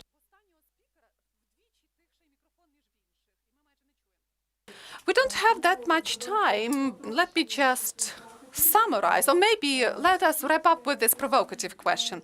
Tell us, please, about the brightest fuck-up you had, about the greatest nightmare you've experienced, and what would you do if you had to implement that fuck-up project right now? What would you change? What would be different? Briefly.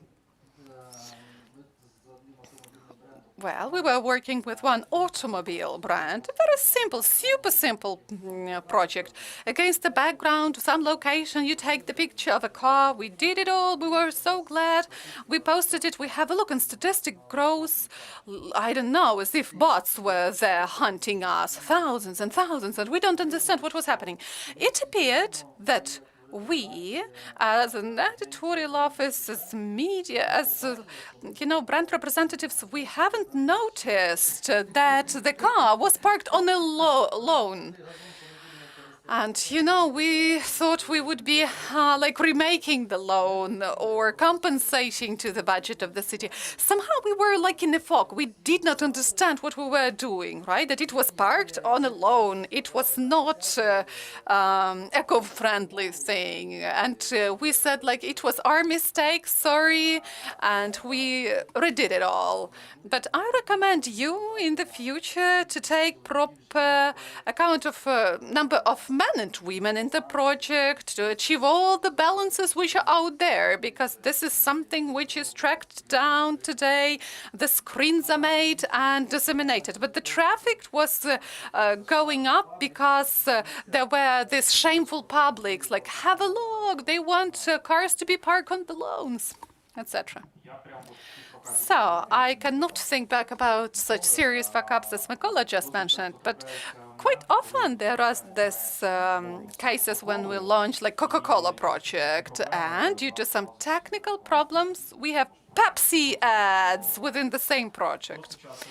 Yeah, it happens. We try to fix it manually, of course, but still, that's a serious thing, right? And it's quite periodical. Well, what I can think of now, something I started mentioning already. We were producing this great product with Monobank. It was dedicated to travels. There were bloggers mentioning their travel experience, where to go, what to pay with. And It was launched on the 13th of March 2020. And on the 14th of March, every border in this world got closed. And we were like, wow, a timely thing. And it was very difficult to report on that project, I should tell you. And you've stopped it, right?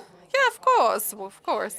We ceased developing it, but we relaunched it later on, but that was like not even fuck up, but a force majeure circumstance, because you can create something cool, but the timing can be terrible, you know. There are these days when you shall do whatever, not just launching this project. And that's actually a good example of having a plan B. It's worth having it, right? That's the reality. You need to have a content plan B in this case. So, speaking about native ads fuck-ups, well, it's difficult to think of something. Speaking about other projects, yes, not native ads so far. Everything was quite well arranged, sorry. So, actually, I had all the bumps, and I have to actually select one of the stories. There was this very difficult communication with the client. It was difficult to understand what they want.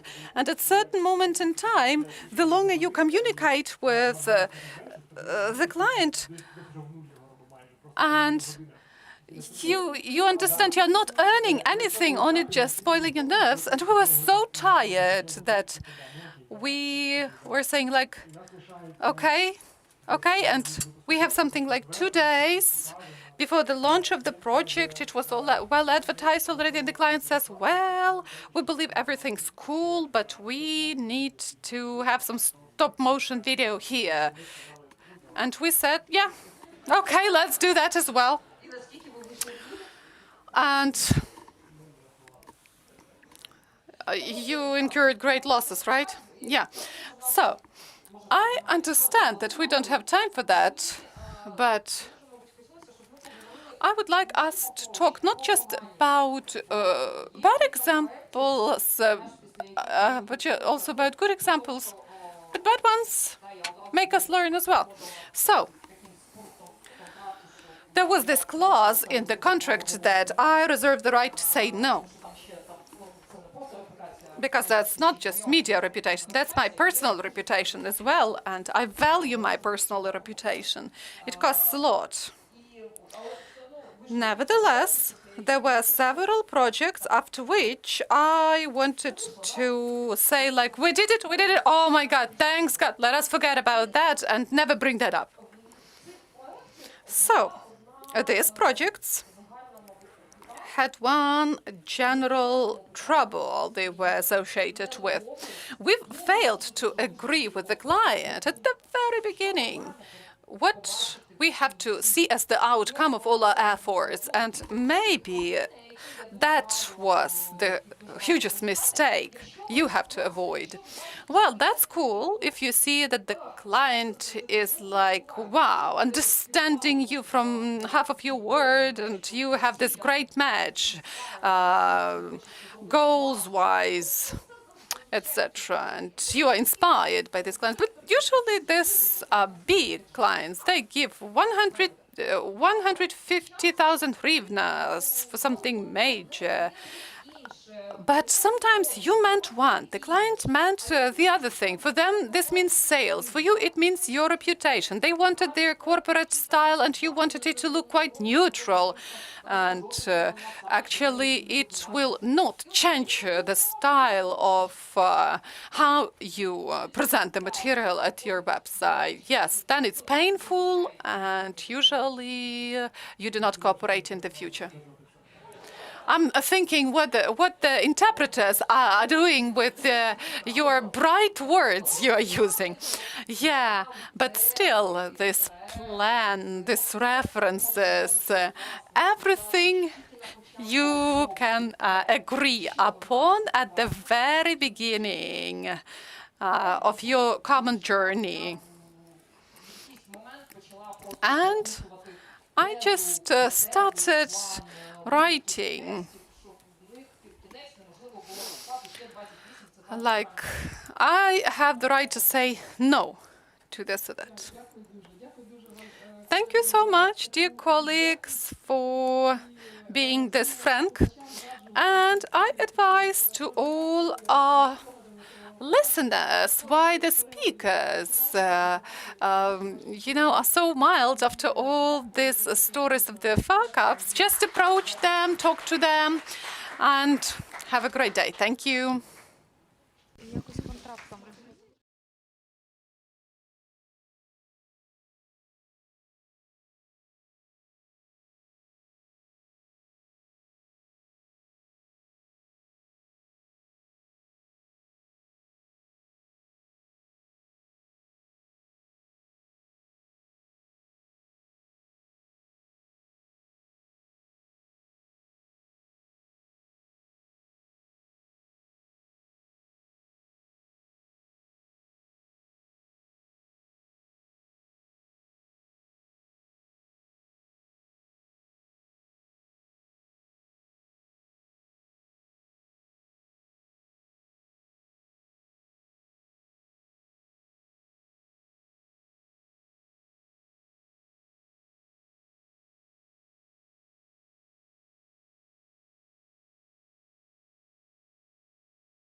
Можна, поки в нас не так багато людей, я з вами зроблю селфі.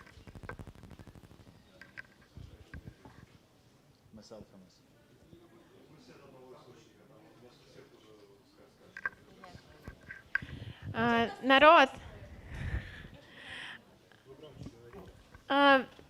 зараз у нас починається тут. We are about to start a panel on YouTube channel management. So if you're interested, please come join us.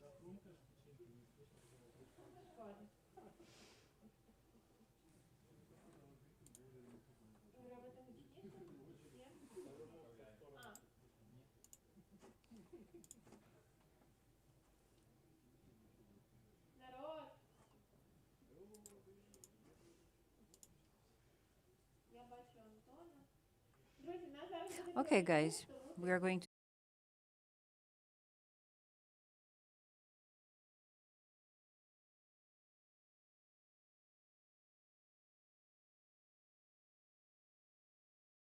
apart from those who are physically here, some other people might be listening to us online. Okay, good afternoon, everyone. My name is Nastya Barema. I work at Pihus Info and I am responsible for YouTube management. And this is actually the topic of our panel discussion.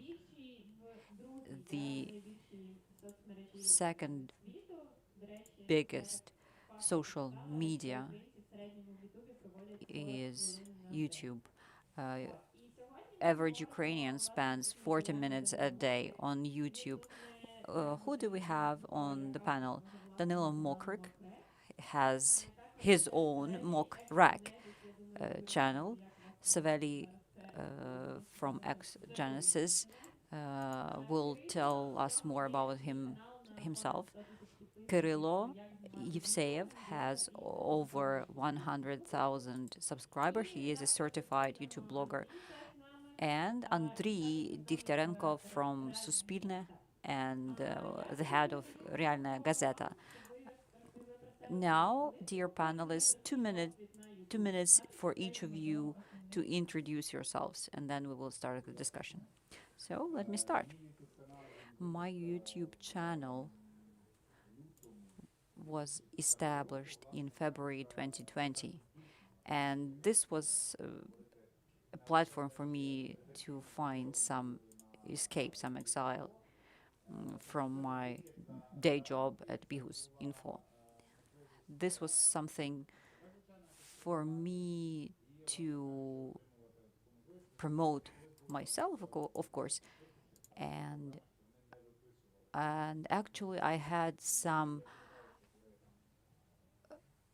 energy that did not find its way out.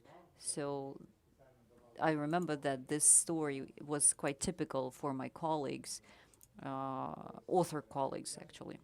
And this was a space for me on YouTube where I could set free this creative energy of mine. And actually, I had some videos on weekly. I had some overviews of weekly developments, and I found a great quote of Anatoly Matios, a former military prosecutor.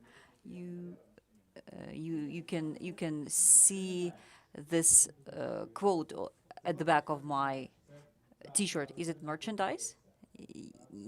Actually, no. This is a sign I produce for my patrons. It's not for sale. This is important for me because the best things I believe I've managed to produce this channel is the community. We have 43 patrons on Patreon, over 200 on Patreon, but the community is really cohesive and great people. This is about the analytics on human level. Good afternoon, everyone. My name is Saveli. I spent last 6 years at Genesis company. This is an IT company that launched, a Ukrainian company that launched their platforms in African countries. And my job was to develop this new area.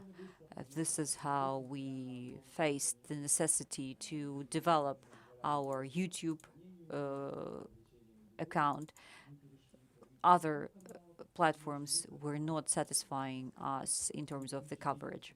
So this was my key responsibility. We have made a lot of mistakes. We have worked out some solutions that worked best for us on YouTube. First, we received a grant in Nigeria from Google. It was quite a lot of money to develop video journalism in this country. And one more checkpoint, we crossed 1 million subscribers on YouTube, on our YouTube channel. And also we built this community. This is a significant achievement. We had quite a number of charitable events. We engaged a local influencer who does incredible things. He has his own editorial policy. At some point last year, we started establishing partnership network in Ukrainian market, and we started sharing our experience and helping helping them expand their presence on YouTube. We are actually interested in sharing our expertise in YouTube development, channel development. I'm sure we have the great future ahead of us. I believe we are now going through a transformation period in terms of Ukrainian YouTube market.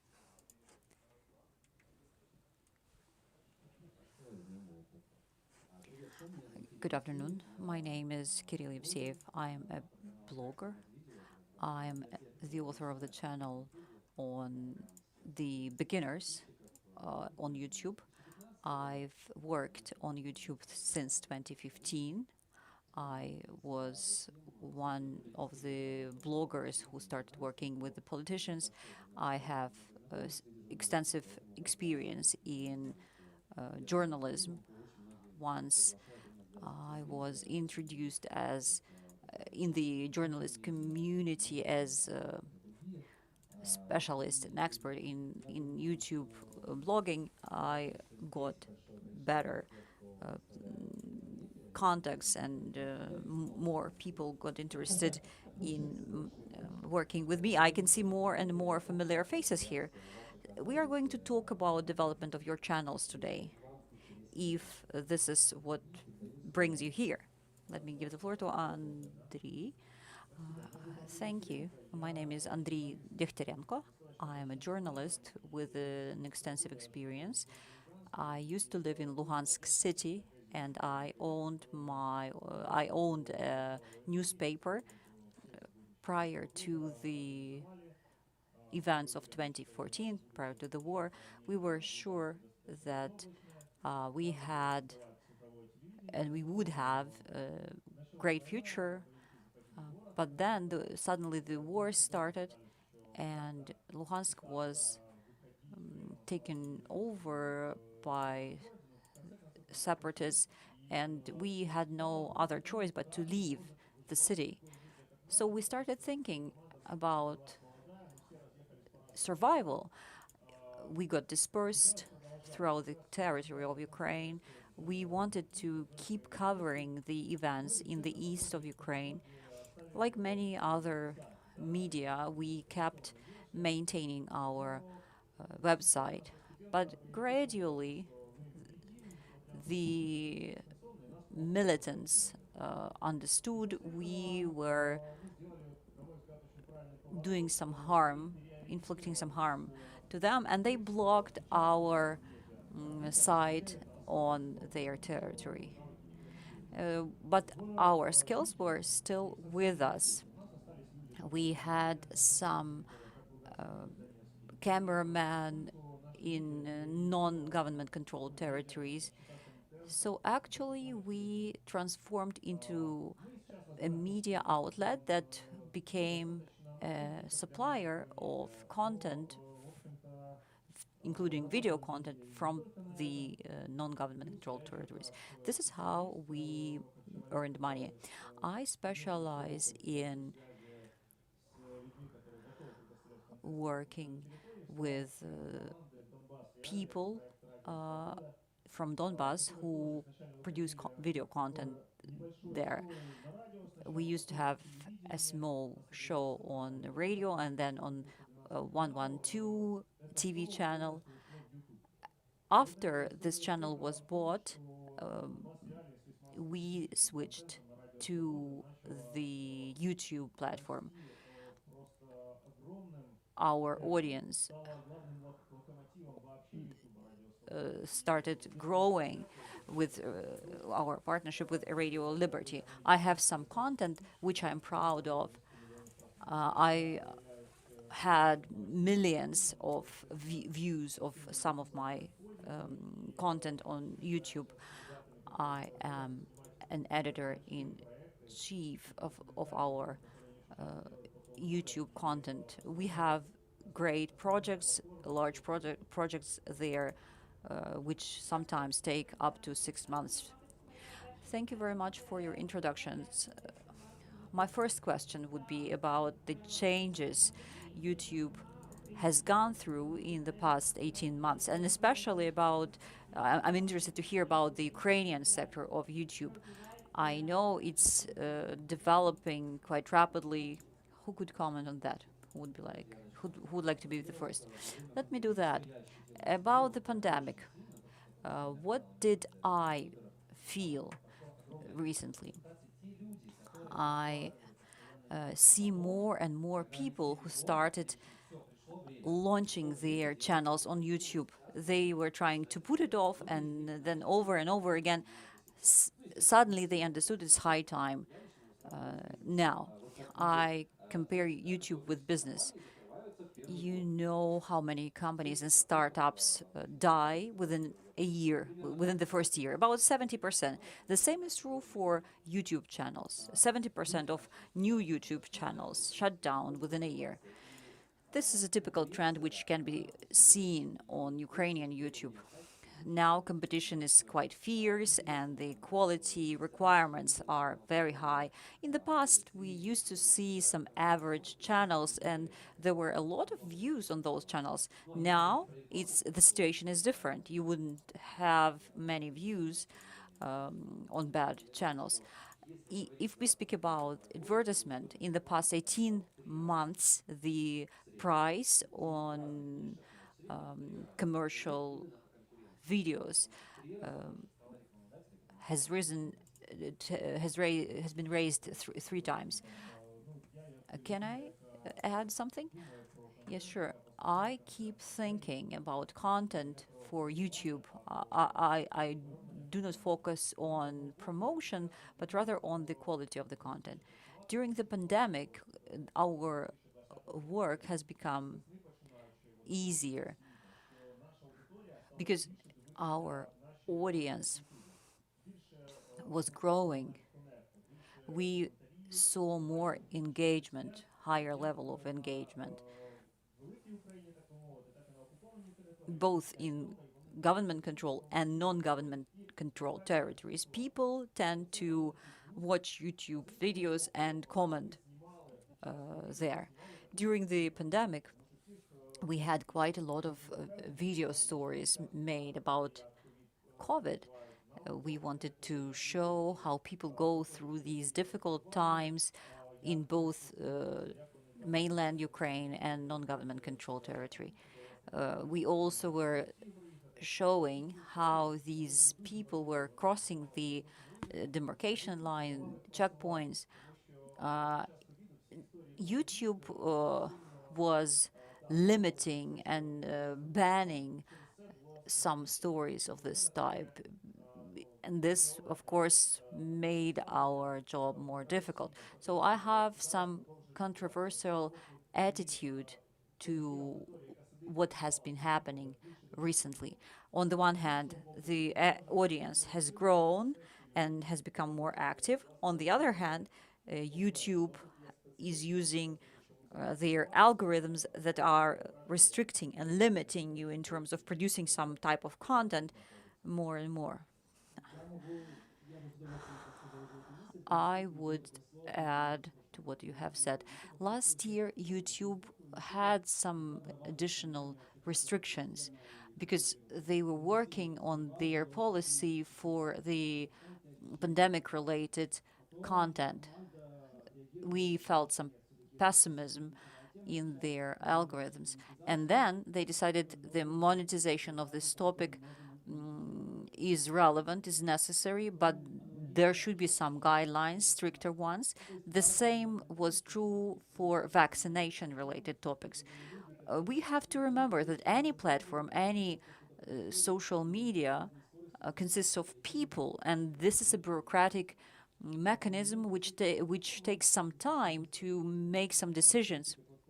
1 or 2 months into some new development, there will be some stabilization. Yes, we know that so many people stayed at home, and of course, they were more active on YouTube. One more observation I had when I worked with our channel, I noticed this year and last year trend. There are different reasons for this trend. Traditional media are not very healthy and they lose their hosts who go to YouTube. So many experienced journalists start working more and more on YouTube. This is a challenge and an opportunity at the same time for the media. We have a chance to grow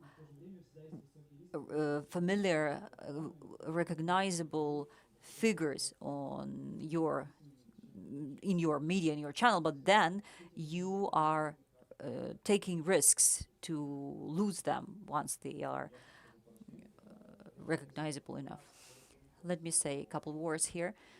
Once I noticed that YouTube is restricting COVID-related videos late spring last year, I stopped producing video content related to COVID. Let me remind you, I have my video posted once a week. By the way, we mentioned this figure that average Ukrainian watches 14 minutes a day on YouTube. I have a feeling that this average duration of video consumption per day has grown since the time of COVID crisis broke out. What is our content? Every time we post a video, we are fighting for attention of our audience. This time has expanded, and I suspect that prior to the pandemic, it was about 20 minutes, now it's 40 or more. And the intensity of this fight is going down a little bit, and the view rates grew, and also I see that new YouTube channels are popping up, and then the authors decline in terms of the volume of the content they produce. There are a lot of people who want to get married because they want to be wearing this fancy white dress or tuxedo, and the same is true for YouTube. They want to launch their channel, but they are not ready to have a happily ever after period, long period of sustainable work. I hope we will continue talking about community later. Thank you, everyone. A short story about Bihus Info. In spring 2020, we launched a video. It was about treatment for COVID, and we were exposing some fake medicines. We had about 200 views per day and then 250,000, and then it stopped. We reached the plateau. We had no warnings from YouTube. I wouldn't say it was blocked because we had this growth of 2 to 3 thousand per day. I contacted our partner network and they said it's March 2020, we are lost, we have plenty of troubles on our plate. And then suddenly we got unblocked with this video, and then we easily reached 1 million views. So this is the story. About the things you were mentioning, what do you think? Who has better perspectives among Ukrainian bloggers? Let's say they have their Patreon set up and so on, or among powerful editorial offices, they have staff, they have a lot of content. Mokrik belongs to both strata. I, as a YouTube channel, exist on my own. This is always about investments and the feedback you get from your audience. If you have your own channel, you spend not so much time. In order to maintain a full-scale production, you of course, the more audience you will have, but what resources would you use to do that? Based on my observations, you wouldn't earn much on monetization of your channel unless you have millions of views. So, another way, you can have a complex plan or approach, Patreon, grants, crowdfunding, and so on. Production is great, but is it going to yield some returns? And how fast this is going to happen? How quickly you will get some returns? Production is great, no doubt, but that's pricey. Let me put it this way. About the future of Ukrainian YouTube, I believe the future lies with bloggers. Why? Because we have this huge advantage on our market. We have absolutely dirt cheap mobile internet. This is powerful. And this is about content, not about the form, not about the visuals. If you have 20 to 40-minute videos, it is engaging for the audience. It's kind of some TV content. It resembles the TV content which people play in the background while washing the dishes or something like that. It should be something unique and personalized. Next, once we have the leaders of this market and they would have some kind of core audience, they could grow further and have their own production, launching new channels and building the new ecosystem of Ukrainian YouTube. We start seeing these first trends of emerging YouTube market in Ukraine. If we look at the Western colleagues, we will see more and more transfers of traditional media to YouTube. We can look at The Guardian, and they have wonderful statistics on YouTube. Let's wait and see who can achieve something similar in Ukraine among the traditional media. We definitely will have some influencers, some leaders on this market who would shape the market, who would shape this structure and help us all transform it.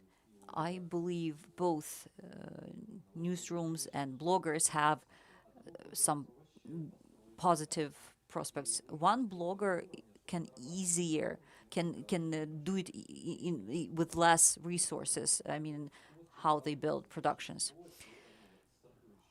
The startuppers always face some challenges at the beginning. When you are alone, you often have some psychological barriers on the way to the growth.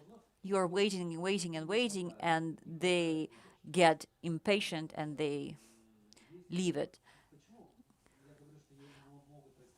Why am I saying that growth can happen in both sectors, with bloggers and with newsrooms with large productions? I often see that YouTube is based on the principles that have been around for quite a while. YouTube itself has grown from the bloggers' world. Algorithms have changed greatly during this period, but the general basic principle remains. There is one blogger, and the audience loves this blogger and follows him or her. And this blogger has to be charismatic and keep people engaged and make them follow him or her. People are interested in what this blogger says, and that's a huge power. And actually, there are plenty of people who are producing content for just one channel. It's more difficult for them due to this specifics, right? Because actually, this person may be liked by ones and disliked by others. And sometimes when these are two different bloggers at the same channel, well, this may be a conflicting situation. Sometimes it's a better situation when there's just one person there. So when, for example, we were discussing it, there is this person who shows up and appears in every material, and we have like a big production group, but everything is actually turning around one person. Very recognizable face, and you shall not explain to people who that is. Anybody actually looking at that person would say, yes, that is an NTV guy, NTV journalist. So I believe this is an easier approach compared to plenty of bloggers on the screen. Okay, let me also add, I completely agree with the previous speaker that this process of digitalization continues in Ukraine. And we have representatives of regional media among us, regional TV channels, which are trying to actually shift their activity to YouTube, at least partially. And majority of them pass this stage, which would be called by me a cemetery of video material. So YouTube is there, and YouTube has got quite a good number of subscribers. Actually, before this panel, we were having this discussion with the participants, and we were saying, like, yes, that's a proper thing when a person goes to YouTube, looks for something, and says, this is Cherkassa TV channel, I'll subscribe to them, and never watches them after that. And they, I don't know, had some material, some video. Well, maybe if they are advertising it somehow, mentioning that we have this video about this and that there, right? It would be also a small step towards success. And a person who may be interested in the topic would watch this video later. Luckily, I was part of successful transfer of this TV content to YouTube, for example, Donbass Realia TV channel. What worked? So, the video lasted for 25 minutes and it was there on air at the very same time. We always had something fresh and interesting, so people knew, like, on a Saturday in the evening, there will be on live Realia show and they will be watching namely it. What would I advise to people who thinking what to develop their media, regional media, small media, if they want to develop their own YouTube channel, think about one strong point, one headliner, one key project you're going to offer at the one and the same time. And actually, I believe everything else shall be built around this one project. I would do it that way. Thank you, please. Yeah, I would continue that one of the important peculiarities of YouTube would be shortening the distance between the creators of the content and users. And this pertains to everything. Actually, presentation of the material, even ads. So on the TV, advertisement is very obvious. That's manipulation and tricks, right? Drama, emotions.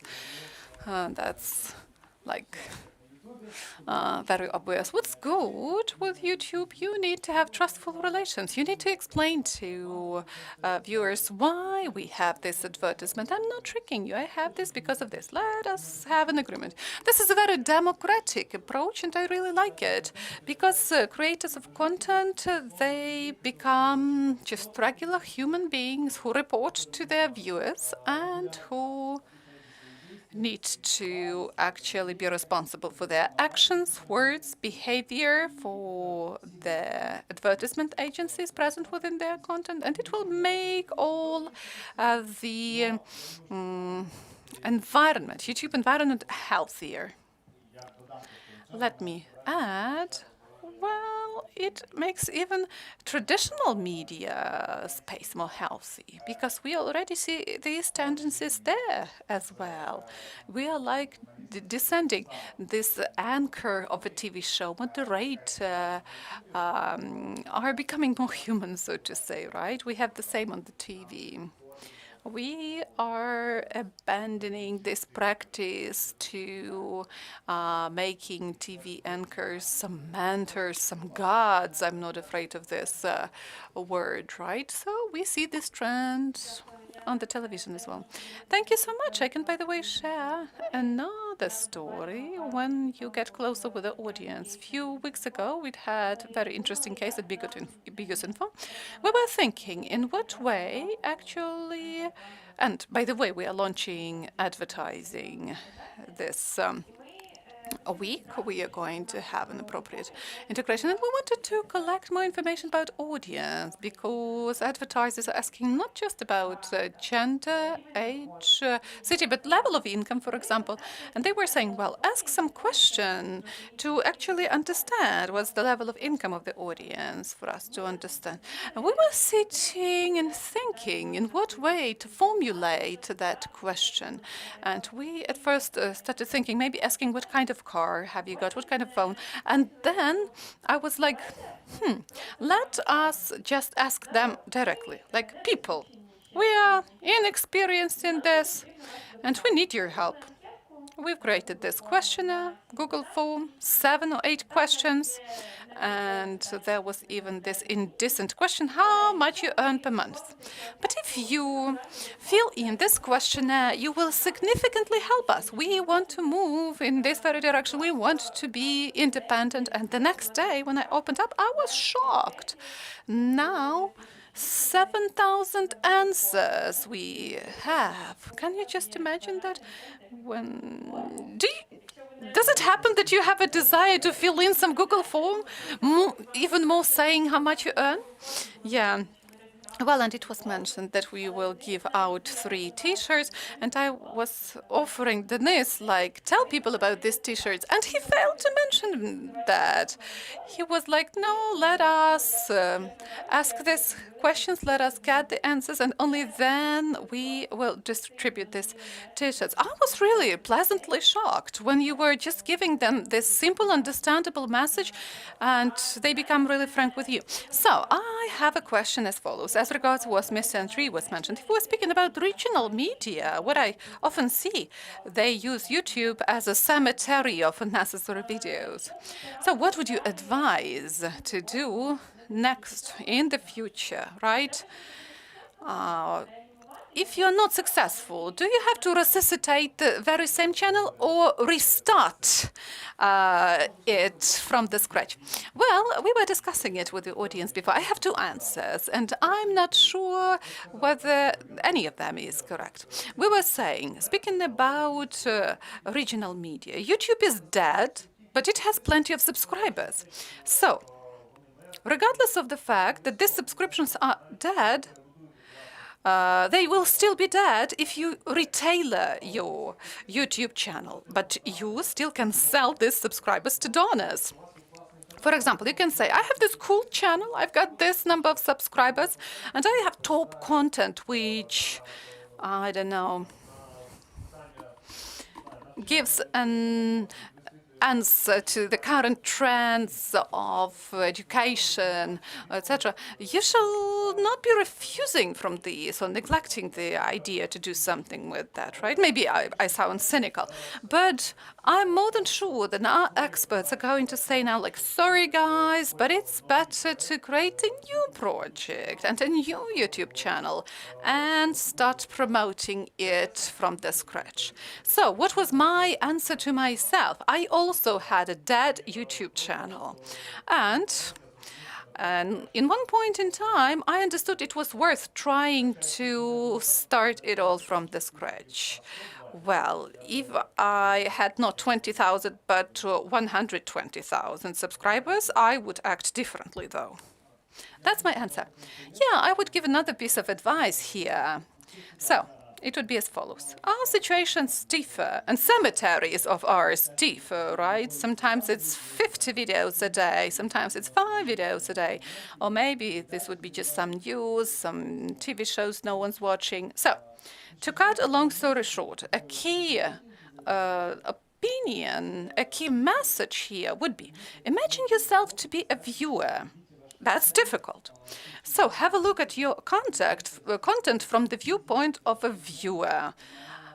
Actualize it, and actually maybe, well, to start with, split it into several groups and name all these groups. So if you can structure your YouTube channel in such a way, then maybe it can still be resuscitated. So imagine that ideal person who is going to enter your YouTube channel and watch 90% of your videos, because they would all be close to his or her heart. They will all be close to their interests.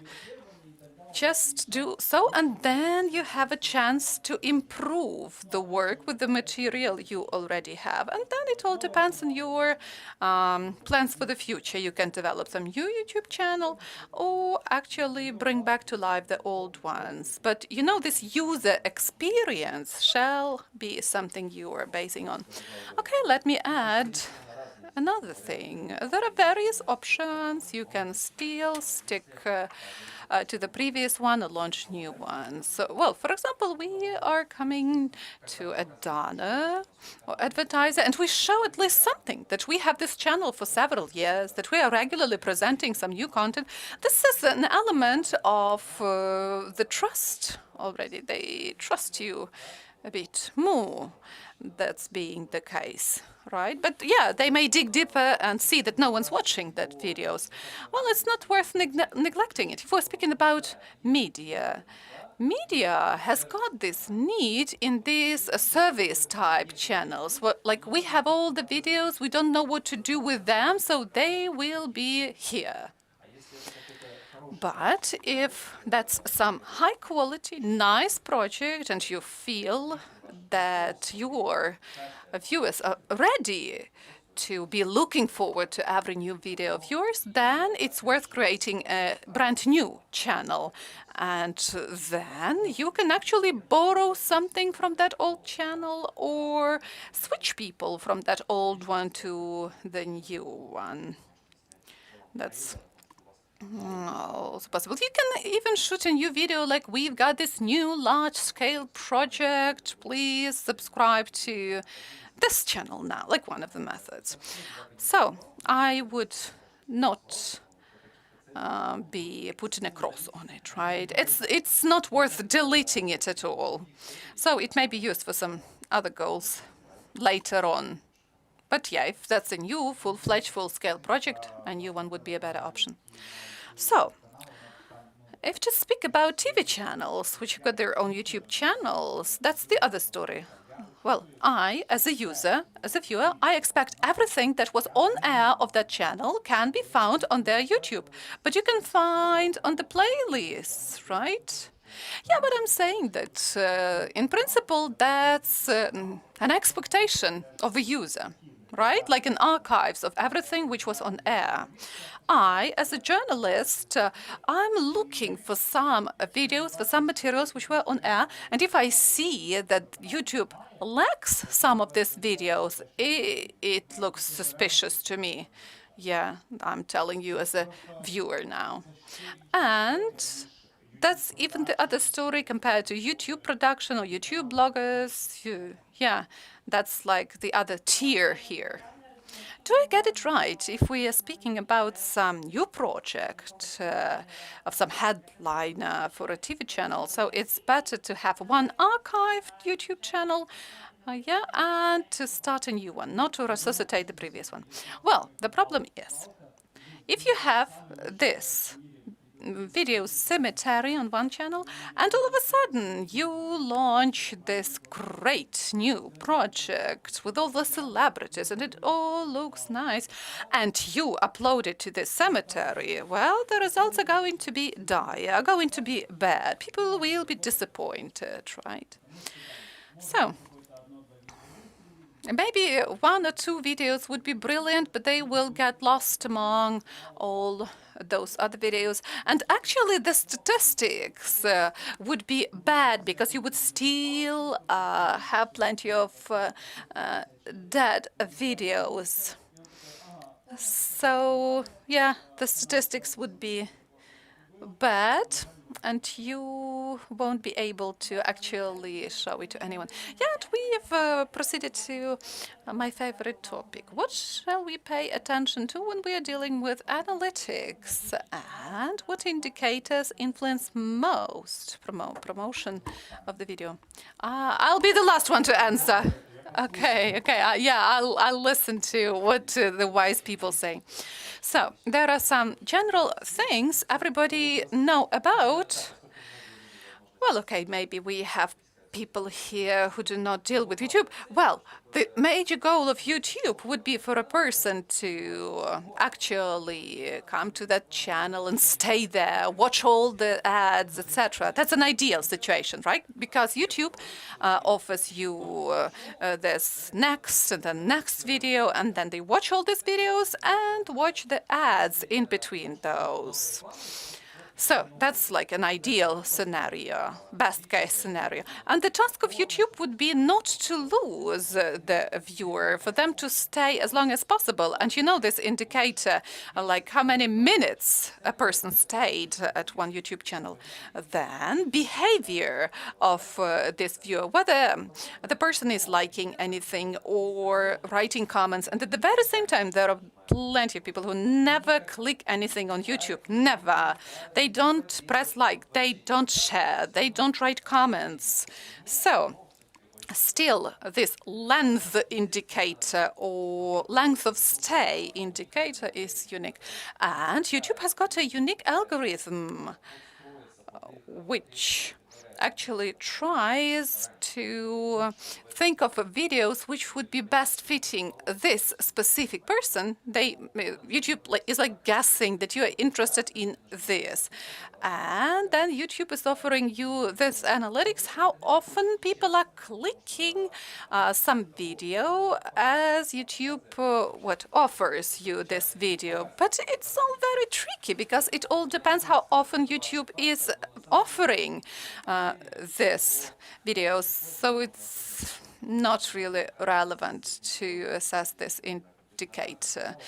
Yeah, at various channels, the CTR pictures cannot be assessed because it won't give you the proper picture of the situation.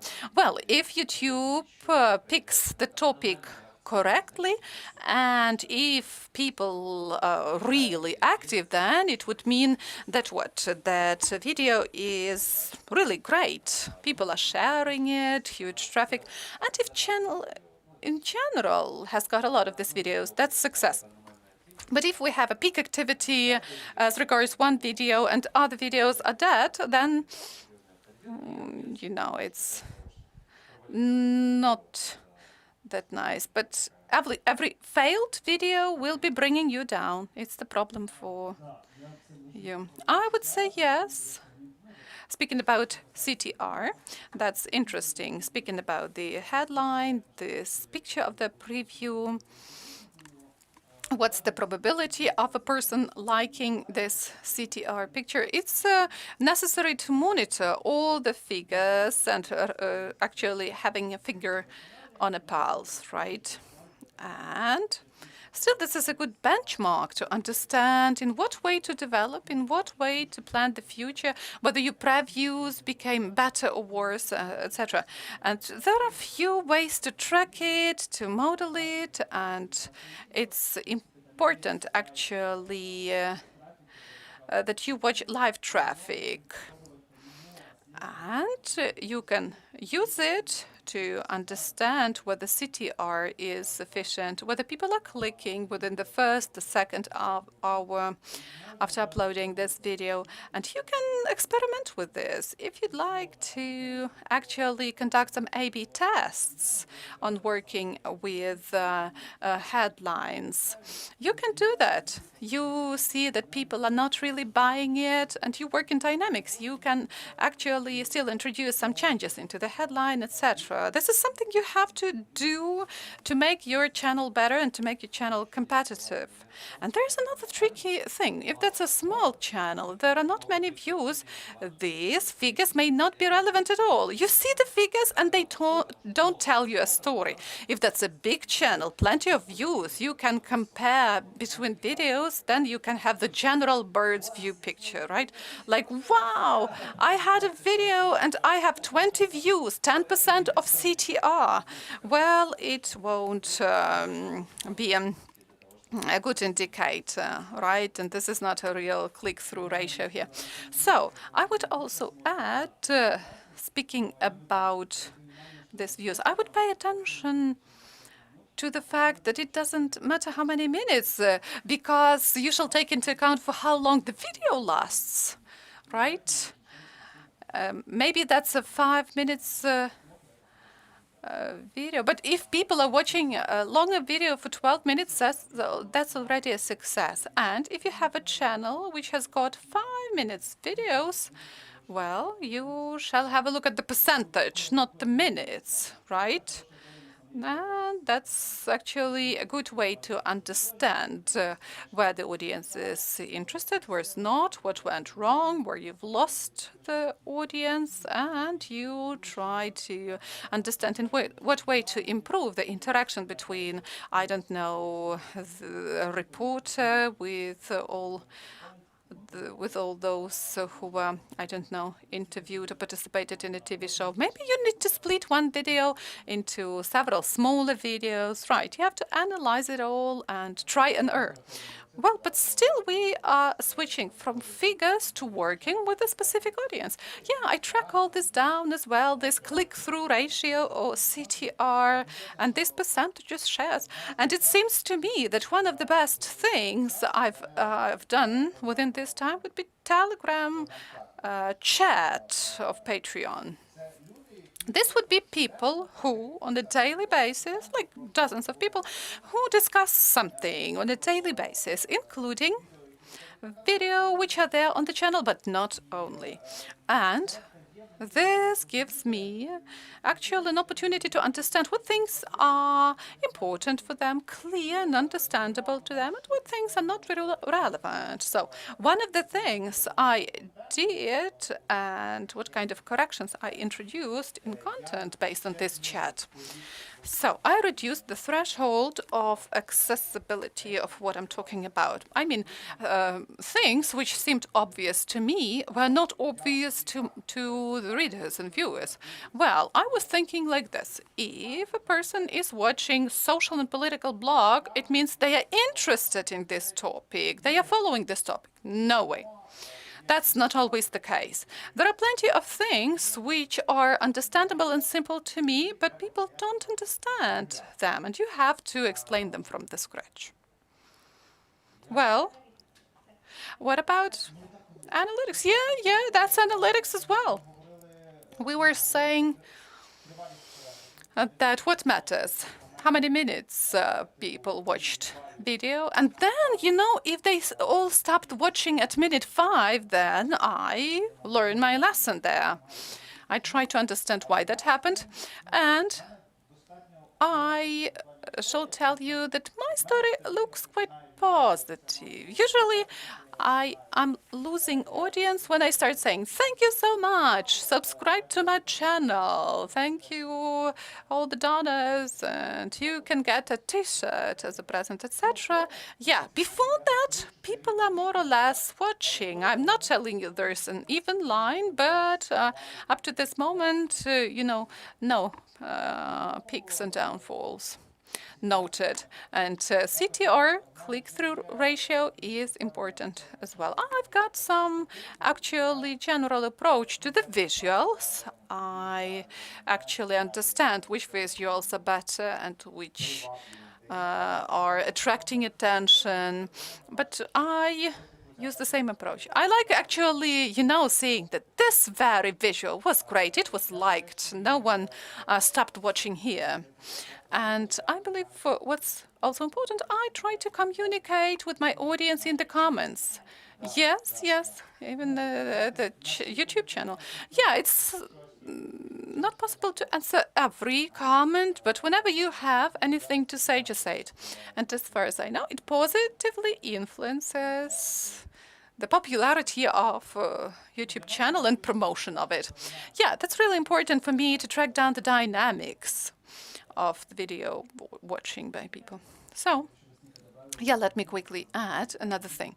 We started speaking about analytics and what is actually not understood by plenty of people. That's a way to understand your audience. There are various playlists, shows, projects, and you have to regularly have a look at demographic indicators. Try to understand how many youngsters you have, whether the audience is homogeneous, whether you can structure it. Maybe you need to split it into 2 channels. The one for youngsters and the one for 40 plus, for example. In what way to structure your videos, materials, based on what?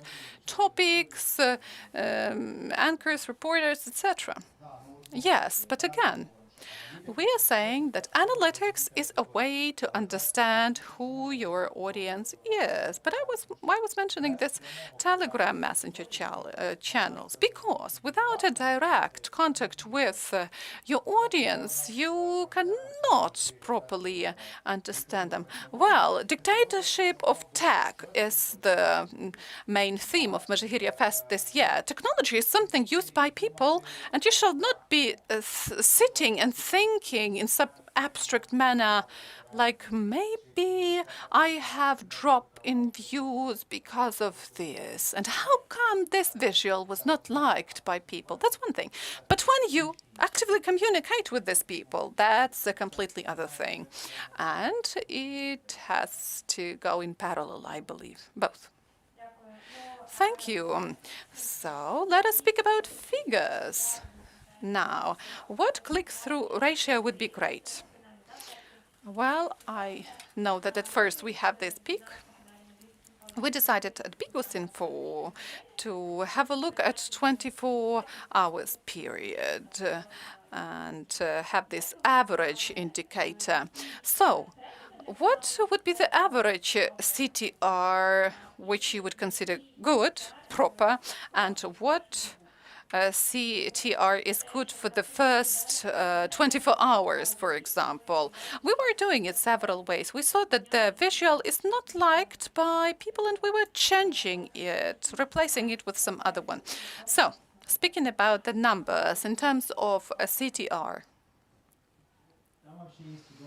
well, there's this cool thing. We have to say thank you to YouTube because they are adding all this new functions all the time. So YouTube can tell you, like, have a look, you actually made public this video and its performance is great, better than the performance of the previous videos by this percentage. So yes, right. The first peak, as you mentioned, it all depends on content, on area, on theme, on market, but still, it's a good result if after publication you have pushes and you have support or attention from some loyal group of people. If you have more than 15, closer to 20, that's quite a decent indicator. And after that, you have it something like at the level of 80, then it's a pleasant, proper result. If it's less, like 7, 8, that's okay as well. If it's 3 to 5, then something's wrong. And maybe that's a very specific niche you're working in, or maybe you did bad job with the headline or whatever. Я скажу так, что Okay, let me put it this way. I just opened my analytics and see that CTR can vary greatly in different channels and they can grow in different ways. One channel can have 5%, the other 8%, and they can grow well, both. Depending on the topic they cover, they can find their own audience and get them engaged. It always depends on creator, how well he or she is with tag and other stuff. The author has to present their video in the right way. There are broader topics and more narrow topics. Some people are interested in economy, in others are interested in scandals. The audience differs a lot, so actually it's not an easy task to give a specific number. Of course, the more the better.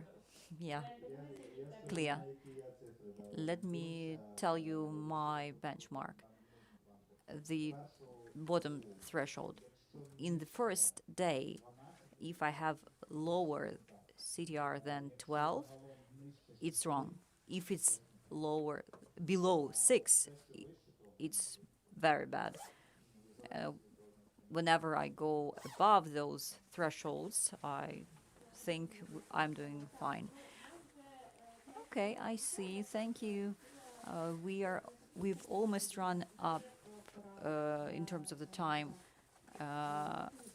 One more question, a technical one. Speaking of the frequency of the videos you post and the time when you post videos, if we have Monday 7:30 p.m. One more question, okay? So, and the other video you post on the other day at specific time, is it fine or is it bad for the channel? And the second question related to the first, give us some tips about some situations when we have limited resources, which is always the case with local media, regional media. It's clear that we have to work on a lot of things, including content, visuals, and so on. If you're limited with time and you work with YouTube, what can you do in the first place? Can I start? Yes, please. As for the smaller newsrooms or editorials offices, you have to focus on content, not the deliver, not the way of conveying. You have to communicate with different people. You can use the same camera. It could be quite simple. The key point is you have to target the right audience. Both regional and national media have great prospects to tap into wonderful niches. For example, Kharkiv residents are interested in getting some content, not only about Kiev, but also about what's going on in their city. And there are so many people in Ukraine who are interested in consuming the content about Ukraine, not about America or other countries. You have to allocate some time and be patient. You will never achieve the target indicators in overnight, actually, having posted one or two videos. You have to have some content plan. You have to describe the schedule of your posting in the headline of your channel. Keep your videos within the same, approximately the same time frame duration. I mean, work with the community and try to build their loyalty. Once you have this well-established contact with them, you're good to go. You're well off. As for publications, we want our audience to wait for our content to be up. And this means we have to tell them when they can expect the new content. I remember at some point, we had long videos, and at some point, we decided to have a short video. We had so many comments. Our audience was complaining. I was expecting a long video from you, and then it was too short for my commute from work home. So actually, people get used to your average duration and other things. It should be constant. Yeah, I agree with my colleagues here. I remember a lot of projects, large projects, and they were sticking to a schedule they established at the beginning. And this is a right approach. You have to focus on that. Let me add some more points because I know the time is running. Media have to remember that YouTube is not the only platform. You have to remember you are journalists in the first place. If you are failing on YouTube, you can go to Facebook or Telegram. You can tap into other segments of your potential audience. It's not a reason for you to give up in case you are failing on YouTube. One more tip. Sometimes YouTube format that is actually successful starts becoming a dictator in a kind. We can see how people like some type of content. We speak a lot about post-truth. People do not want to know the truth. They want to have confirmation of their own attitudes from opinion makers. There are so many seductive conditions where you can get trapped into such a situation. It's always hard to strike this fine balance. You have to pursue your own mission and produce the content you want to disseminate and still be on demand.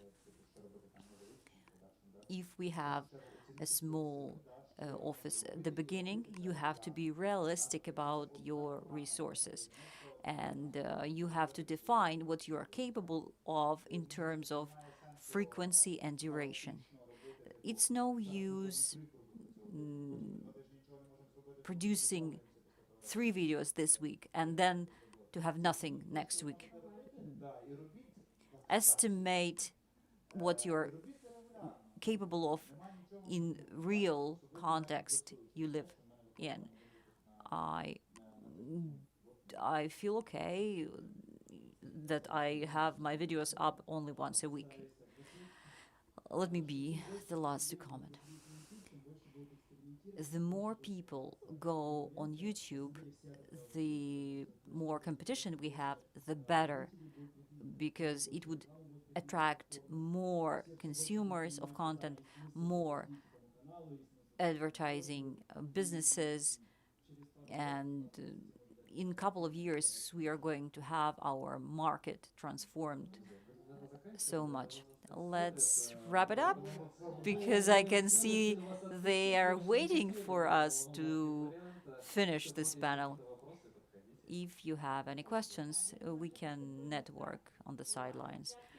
Okay, thank you everyone. Dear panelists, it was great talking to you. I hope that we will one day see our bloggers on YouTube strike this wonderful balance we were discussing right now. Thank you very much.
Thanks everyone for coming despite the cold. I'm sure we will have a hot discussion. And before we start the discussion, let me say that I've been thinking what could be useful for you to listen about. I did not know who would join us. I have two questions that hopefully will help me guide this discussion. So please, can you say if your media has the head of product owner, or any kind of position that is similar to that? Raise your hands if you do. Great. Almost half of the audience. Next question. Do you all understand what this position responsibilities are? Sales manager,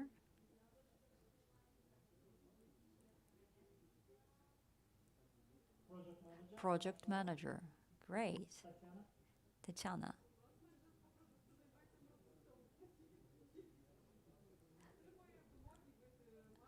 Our project manager receives the specs from marketing department and deals only with the product.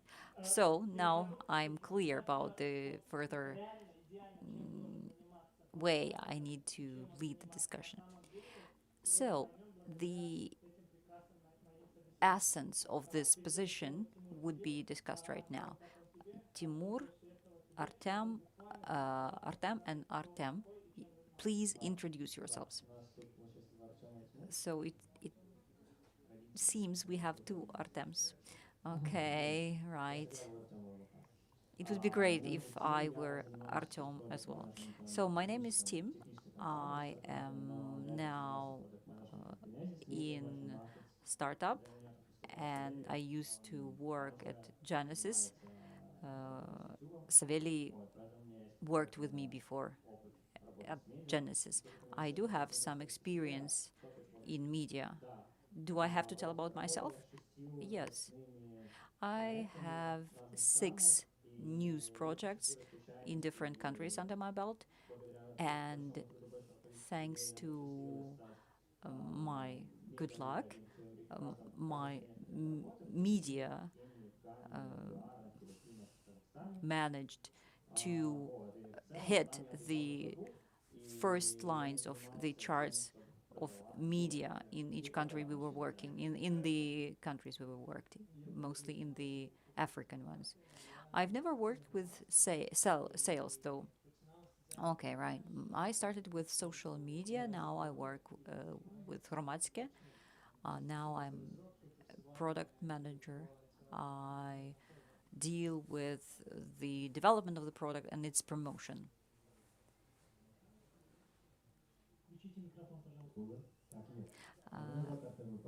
My name is Artem Ipatov. I'm the head of digital at Shotam. Like many other media, we started with social media, then we developed further, had our website launched. We were trying to figure out what our product would look like.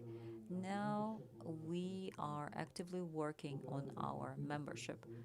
I am here to share my experience in product development and management. So, dear panelists, you heard our audience about what they see in terms of responsibility of product manager, and you have your own background in this field. So now I would like each of you three share your own workflow and structure in the organization. Let me say right off, I have worked with each of these panelists in some way. Based on what I know about product management, each of these 3 cases are so much different, and not all of them are in line with what I believe product management should look like. In our region, product management is still something vague. We do not have clear culture of product management, and the profession is quite young. It's 16 years of age. There were some developments in the 1960s and 70s that could resemble what we are doing now, but of course, no one called those guys product managers.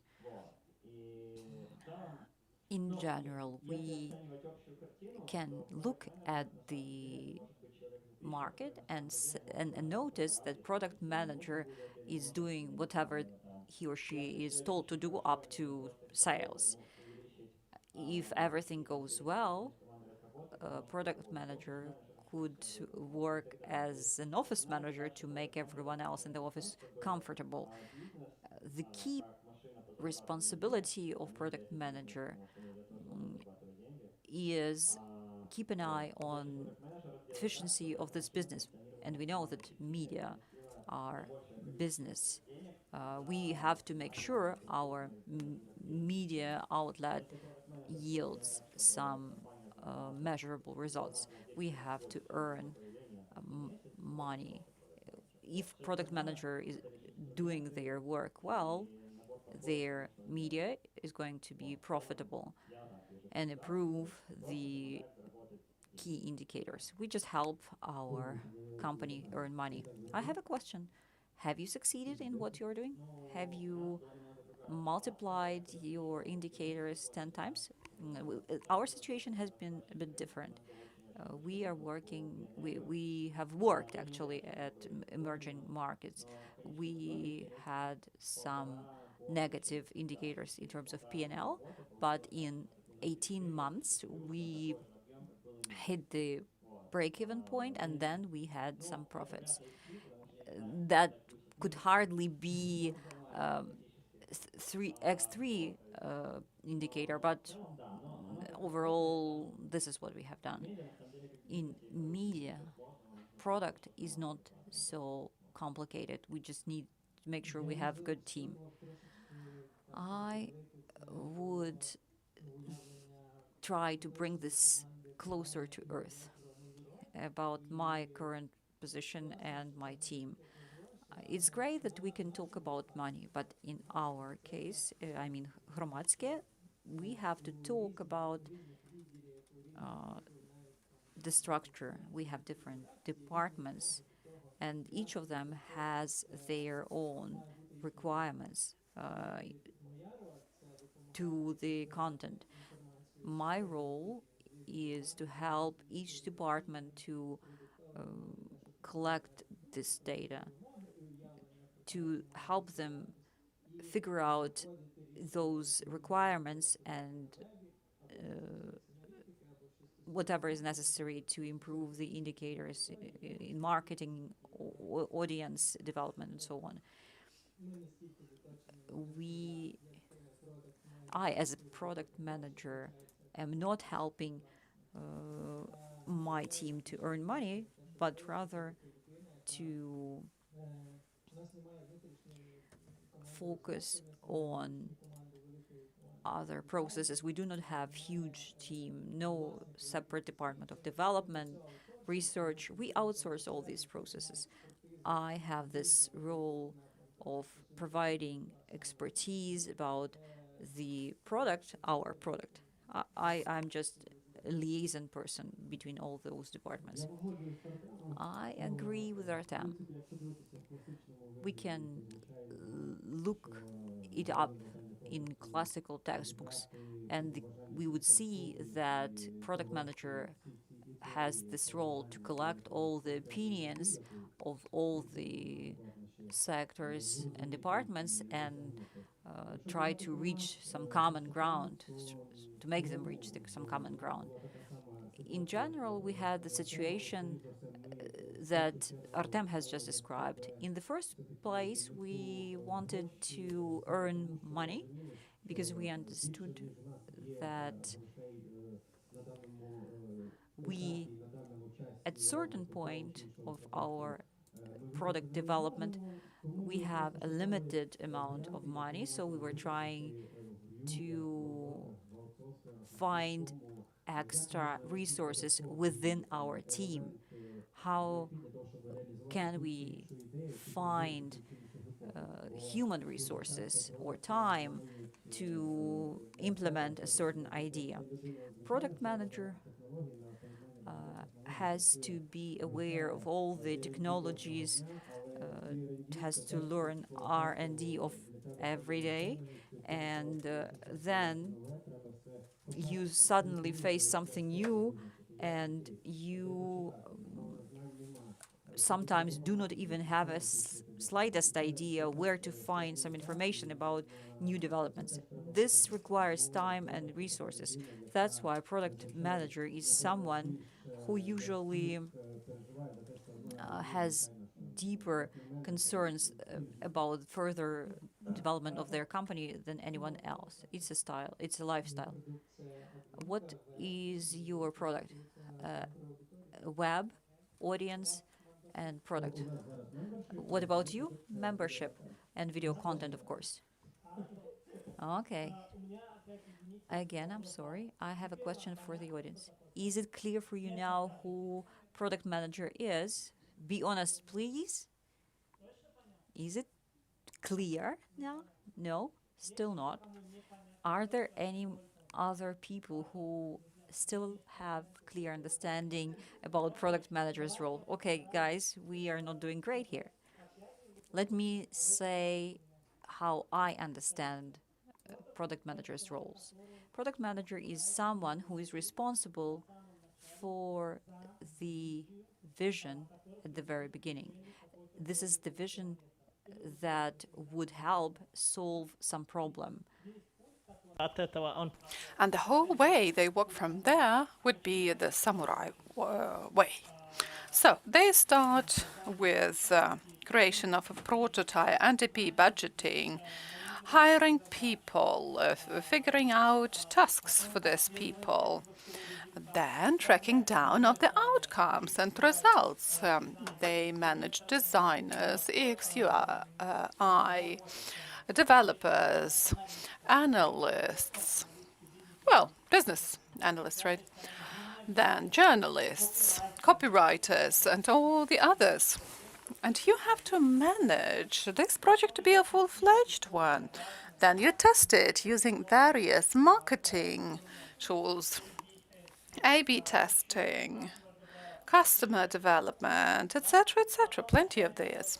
Then some bugs are found. Then the product is being further improved and the solutions are made, and we go back to the very beginning. So we actually solve all these problems. Have I missed anything? Yeah, it's all like this in an ideal world. So the product manager is doing this, and see, product manager is head of developers and head of designers, but then he's going to copywriters and trusting them with something. It looks like project management, right? And what's the difference compared to CMO or project manager? Does anybody have an answer? Okay. I want to answer the previous one, okay? The situation is as follows. I don't fit the company of traditional journalists. I believe if you are investing in something which does not bring you money, that's bad. You won't be able to be independent media and do what you like unless you gain profit and your product is bringing you money. If you have ads monetization, then your product would be actually views. If you have membership, that what the users are paying you for.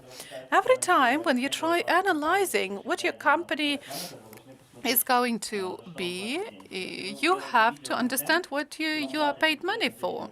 If that's video content and you are paid for video content, then product manager is going to use to work with video, work out various formats, etc.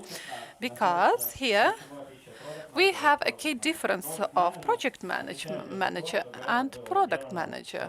Project manager is responsible for it to be done within the proper time frame and for people not to die of emotional burnout. So they are responsible for the time frames. I don't know what project manager is doing, to tell you the truth. And I believe, yeah, I don't understand what kind of profession that is.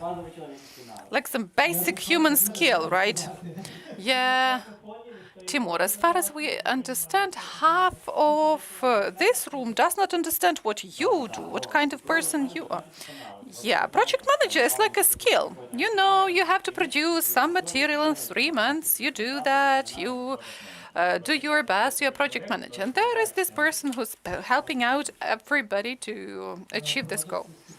Well, product in our case is about the vision, in what way to develop web.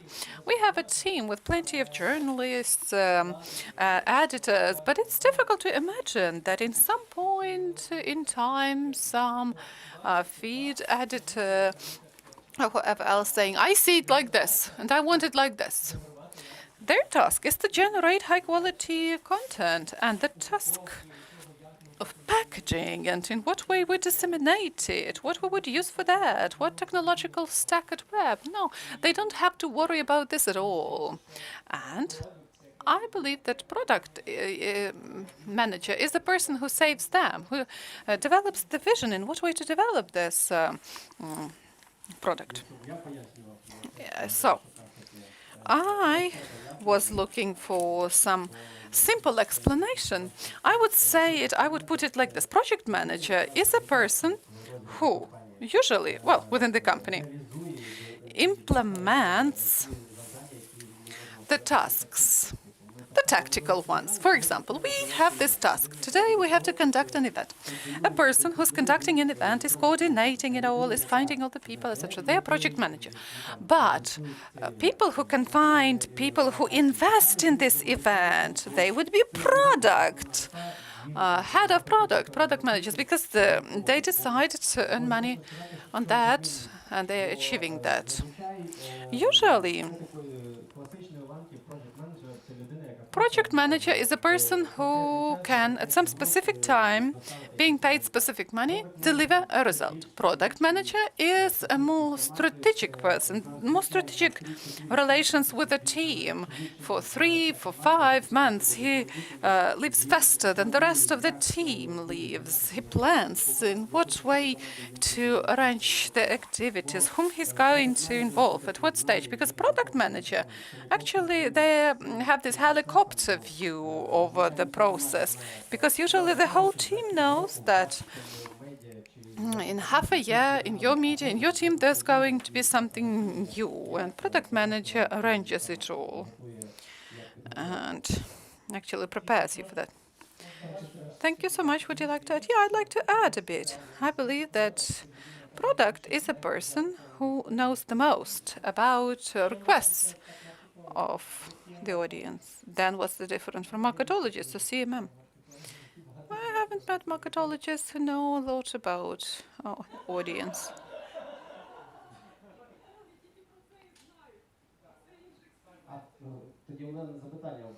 Then I have a question.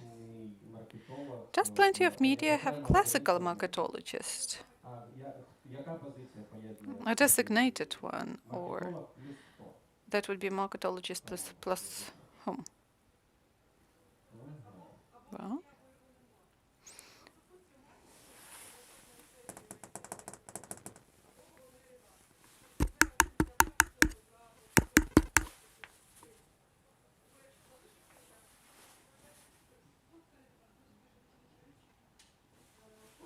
so the function of the marketologist within the project, usually the project either has it or not. And actually, the function of the marketing is at the shoulders of the key managers, or as the editor-in-chief or anybody else. But actually, it's worth having a designated person doing that, because actually, marketologists shall know everything about the audience. And let me also add, either to to this function is somewhere in the air. No one is performing it, unfortunately. You'd like to add? Yeah, very briefly. Information which is in the hand of methodologist is valuable. Well, methodologist has got the knowledge to earn money, right? To sell something, right? Yeah, not always. We have a target audience for whom we are writing, and we have Google Analytics. We have other actually tools which help us having a look at our key audience. Yeah, they work with the audience as with goods, right? Let us be frank here. Like you have 25% of the audience, these women, 18-35, and you're going to sell them to someone for this amount of money. And that's what marketologist knows. Product manager is considering the audience from the various angle, from a different angle. It's like an aggregation of factors, which has got just one face, and product manager is thinking in what way to do something for this person to attend your website, something like this. So, Timur, you would like to mention that product has got this KPI for the audience to come back? I have this KPI. We are going to proceed to KPIs, guys. Now we've considered what's the difference between marketologist and product, right? And I have a question to the audience. Is it clear to you who product manager is and marketologist? We're not doing a great job here. Yes, please raise your hand if it's still not clear for you. What's the role of the product manager? As far as I understand, there's this different vision what they can do, but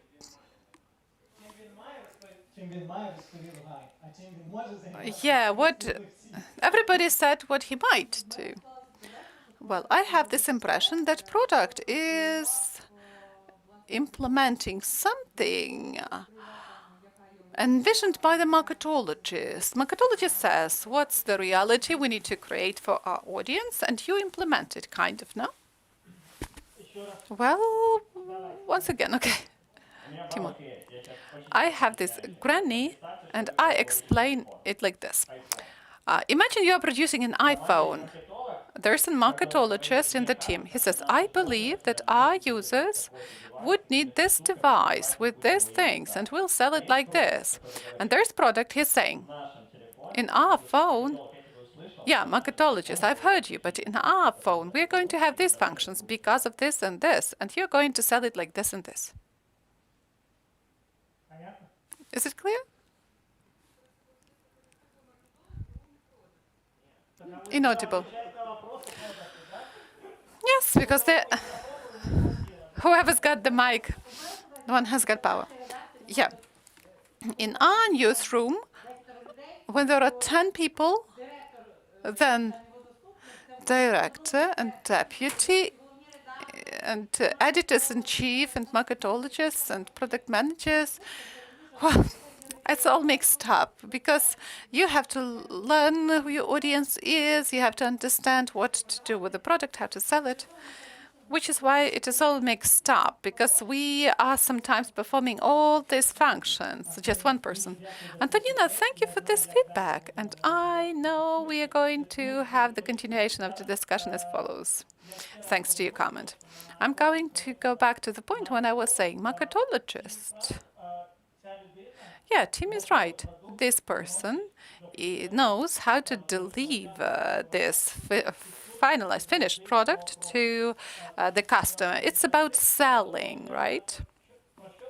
And we are selling something to people. Maybe not for money, but for time. And in majority of cases, we do it in media. So, marketologist, yes, actually improving the finished product in such a way for as many people to use it as possible. Product manager is creating this product for this product to actually solve some problem of the user. Not just advertisement, not just advertising it and selling it, but for a person to like to use it. and they shall be using it on a daily basis or within a lifetime. It's a very important role, and actually they are bringing this product to the final user. 30% of success of any product depends on marketologists, believe me. The same in journalism. Franz, I'm not going to interrupt, just let me tell you.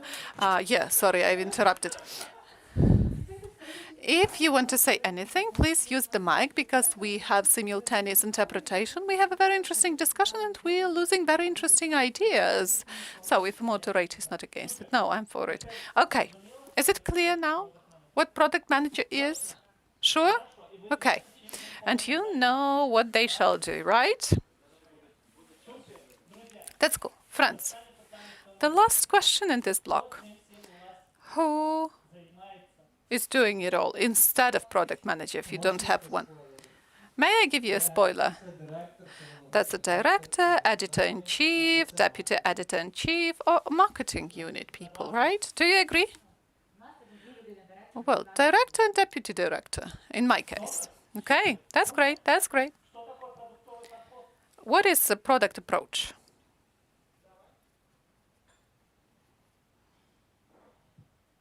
Well, yeah, don't go too deep. Product approach is a view of things when you have more questions than answers. And the more questions you have, the more arise.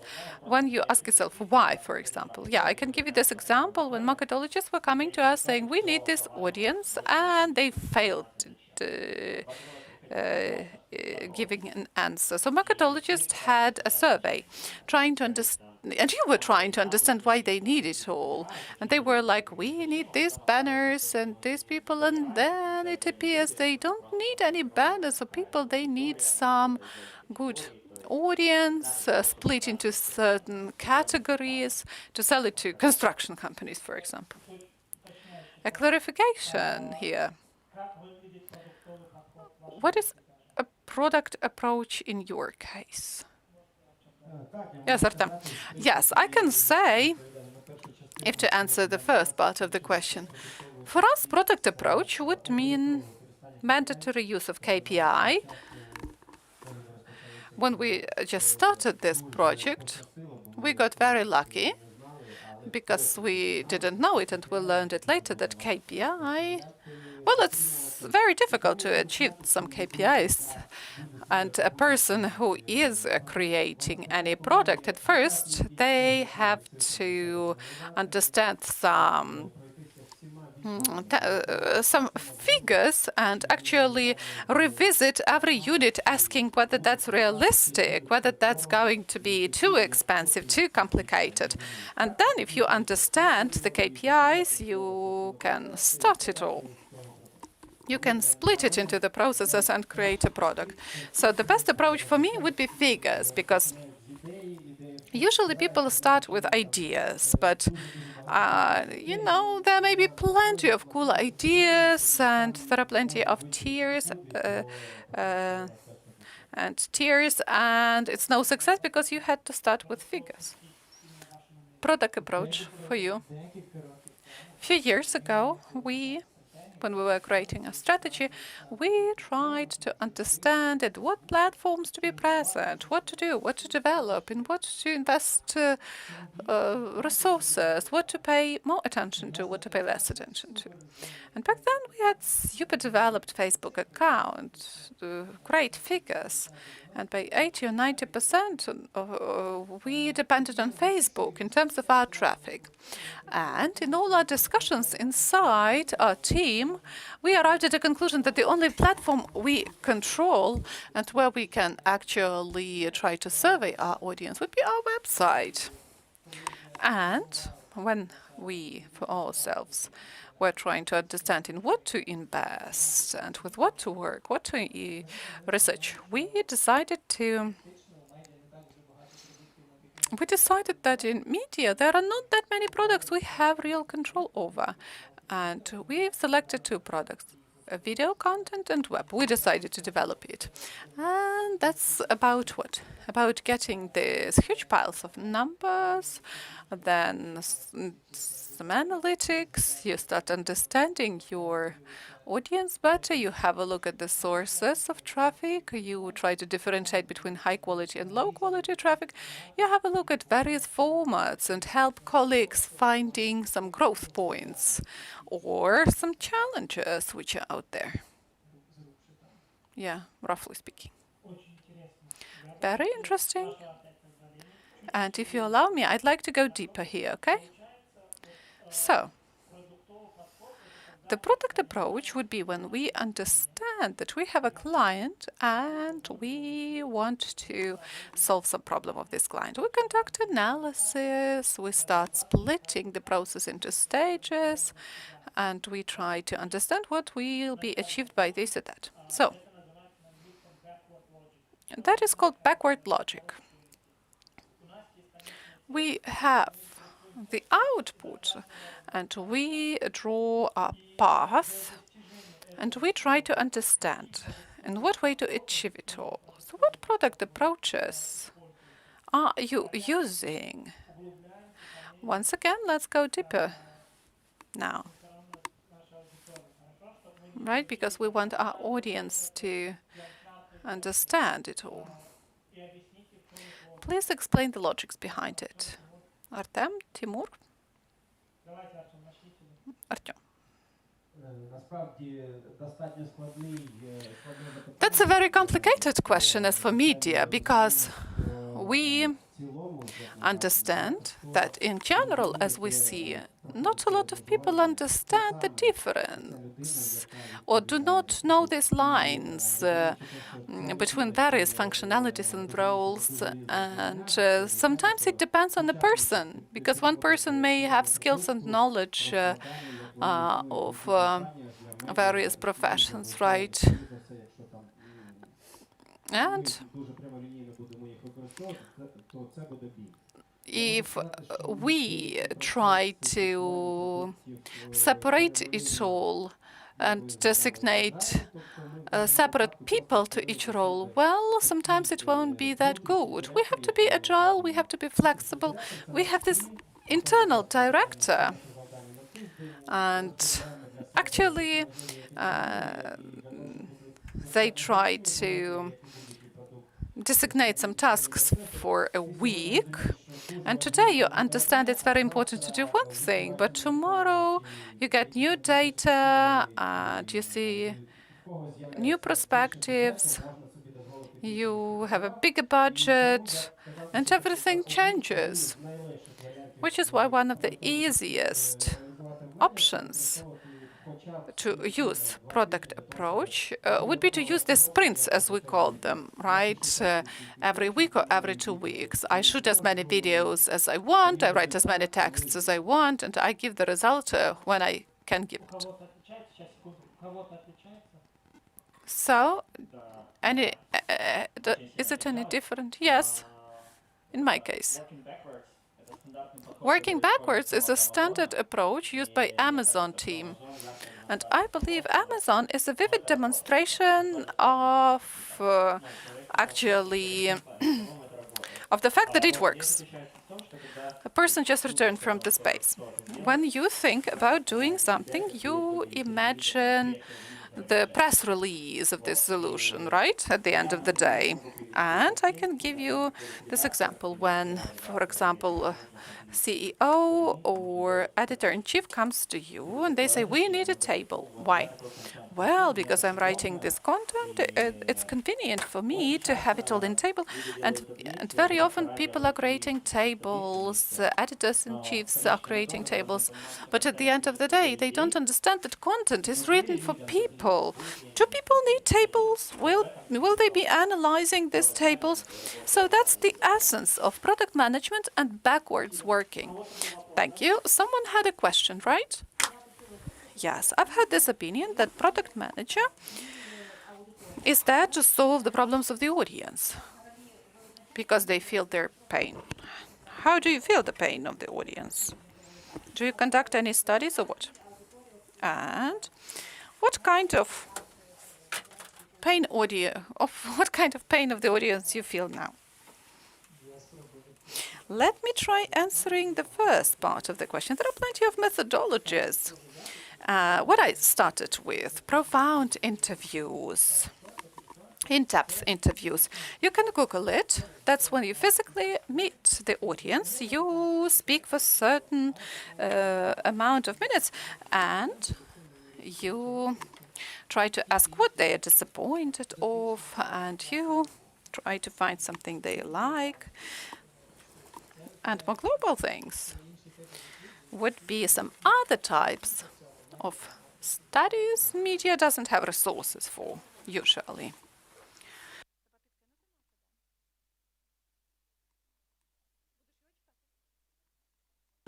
And what was your question? Can you repeat it? Yeah, in what way you define the pain of your audience? What kind of pain they feel, right? And in your specific case, what is the pain of your audience that you try to soothe? Okay. We have this very close cooperation with the newsroom, because they're always in the local context of what's going on. I agree with Artem that in-depth interviews can be conducted, some focus groups, and you can just watch in what people are consuming your content. Well, what pains of our audience I know? I can tell you that the idea of our projects was as follows. A lot of people in the countries where we worked were young people, and in developing countries, the demographics of the audience were very young. Like average Ghana resident age was 15 years. They don't live that long. And the key question was, well, there were two problems. In what way to recreate? You're in the middle. They didn't know what to do. And in what way to become successful? So we were producing two types of content.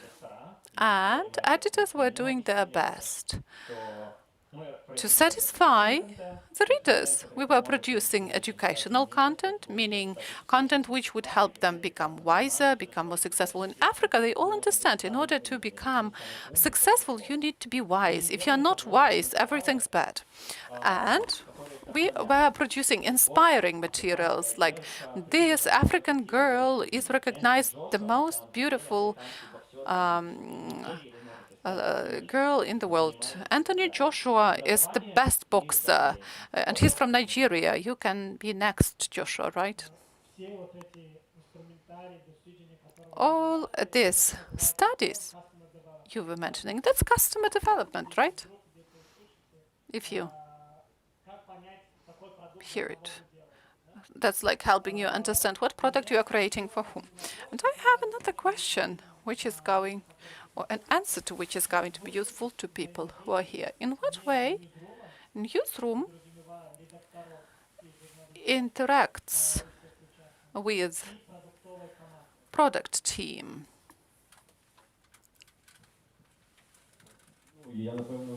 Well, I won't tell you anything new. We have stand-ups. We are discussing it all together. That's it. We build some plans, a very classical variant. We just meet, we discuss what problems are out there, what are the tasks, what are our dreams, and we try to actually create something we are going to implement. And actually, in the course of creating content, we do not use that much of IT experience, just human communication. You know, it's sometimes very difficult to explain to people who are writing letters in what way figures work. Because, yeah, sometimes you translate it into a simpler language, and sometimes say, okay, let us try. If you have any proposals, we will change it all and improve it all. But we are doing our best to create a good product. Who is setting the task, editor or product team? I can tell you that our editor-in-chief is here at the back, but I wouldn't call him a classical editor-in-chief. When we started, I was not in media at all. I didn't have a background where I could invest into a team. And I can tell you that since the very beginning, Sergey and I understood that media would not be just editor-in-chief. No, management is even more important in media because editor can be changed, but the person who says what's going to be in then it's not always an editor. Okay, let me repeat. So who's setting the task? Both of us. Us together. I can tell you that in classical understanding of this word, I'm not head of digital. I was creating content. I was involved in advertisement, creation of all the products. Sergey was creating not just texts, not just visions and ideas, which is why, especially for smaller teams, it's very difficult to differentiate between a person who is just a marketologist and just a product manager, head of digital, etc. Just this clear-cut roles doesn't work any longer. So I would say that Sergey is media manager and a person who is looking for partnerships, and I'm there from the technical end of it all, and we're implementing it all together. But it's difficult to answer your question because he, as I, is involved in product. Let's move on. Why am I asking? Because like many other media, okay, we see domination of editorial's office. You all have this editorial's office team, but not all of you have the product manager. This means that this part of the media have their vision of the audience. And from my own experience, I can see that there is some kind of wall, firewall between newsroom and product team. There is some tension sometimes. Let me bring you back to this idea about product manager creating the product with the participation and engagement of every single member of the team on board. How can this collaboration and interaction happens? This is the trick. Who initiates the communication, newsroom or the product team? Who comes up with the initiative? I'm sorry for catching the mic. Okay. Now I work in B2B sector. We have this problem of sales and marketing alignment. They can never decide who is in control. So product team and newsroom is similar. This collision is similar. This problem can be solved in the following way. All the product-related decisions or decisions related to content have to be negotiated on middle level. Product manager has to align all the stakeholders, has to explain why we do this or that, and the newsroom has to approach product manager whenever they want to do something new and to ask product manager about all the issues they are facing. So this is about regular and systematic communication. Without it, the organization is going to be dead quite soon. Let me intervene with my input on figures. There are people that are good at figures, and there are others good at words. The thing is, at our media, we understand each other so well. Everyone has bots, dashboards. We monitor our competitors, look at their figures. We have monthly newsletters about our current dynamics. We have development alerts. This is kind of notification.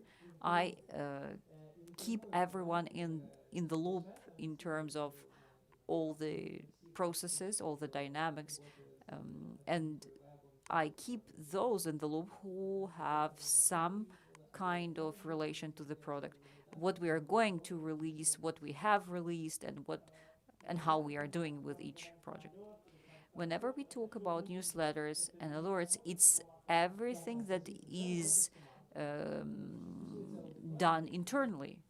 This is not external communication. We also have, as MM managers, we sometimes inform them about our plans, and it makes things easier with future planning. I know that the time is up already, but we started 15 minutes later. If you don't mind, I would keep running this panel 10 minutes more. Okay? Let's move on. Right. Fine. I have a very good question to you. How should the KPI for product team, how should it look like? What indicators have to be followed? The depth of the sessions and membership, the average sales volume. It depends a lot on the business model you use and the stage of your business development. If you are already a major company, I don't think we do have such companies in our country. The largest media in Ukraine have to have some approaches typical for startups. So again, this is about the status of your company. At the beginning, product manager can look at the number of the activated users on the website. There are some product approaches that make it possible which users will get back to you, and you can predict some retention, some return ratio, lifetime value, customer acquisition cost. I have a lecture actually posted. If you need some details on that, please contact me later. I'm not going to add anything new here to what Artem has said. Everything depends on the product you produce. Our main product is video content, so the depth of video watching and the number of views, and also engagement rate. Everyone is targeting wonderful formulas to improve engagement rate. I could also say something about this. If we talk about target audience and about the quality, what Timur has said, it's part of unit economy. Retention is about retention rate is how many users return to your profile. In 5% of our audience generate 25% of all the sessions.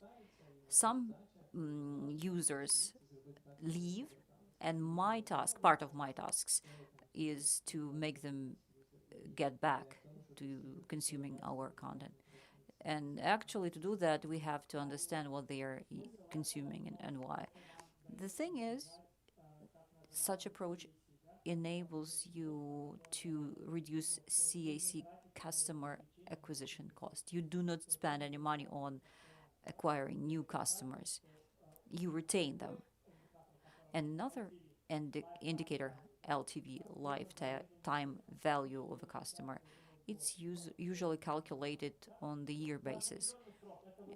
Anyway, it could be some period of time which you can choose, depends on how your cooperation with the client is built, or your interaction with the audience. You can call it investment and revenue, gross margin, whatever. Very last question. I know this is critical. Who sets KPIs for you? This is me. In my case, I myself do it. In principle, we have basic KPIs we would like to see during the discussions. We can either make them higher or adjust them depending on the situation. But actually, we do it on our own. I have never worked at traditional organizations. I've never had any KPIs. So actually, I've never been set KPIs.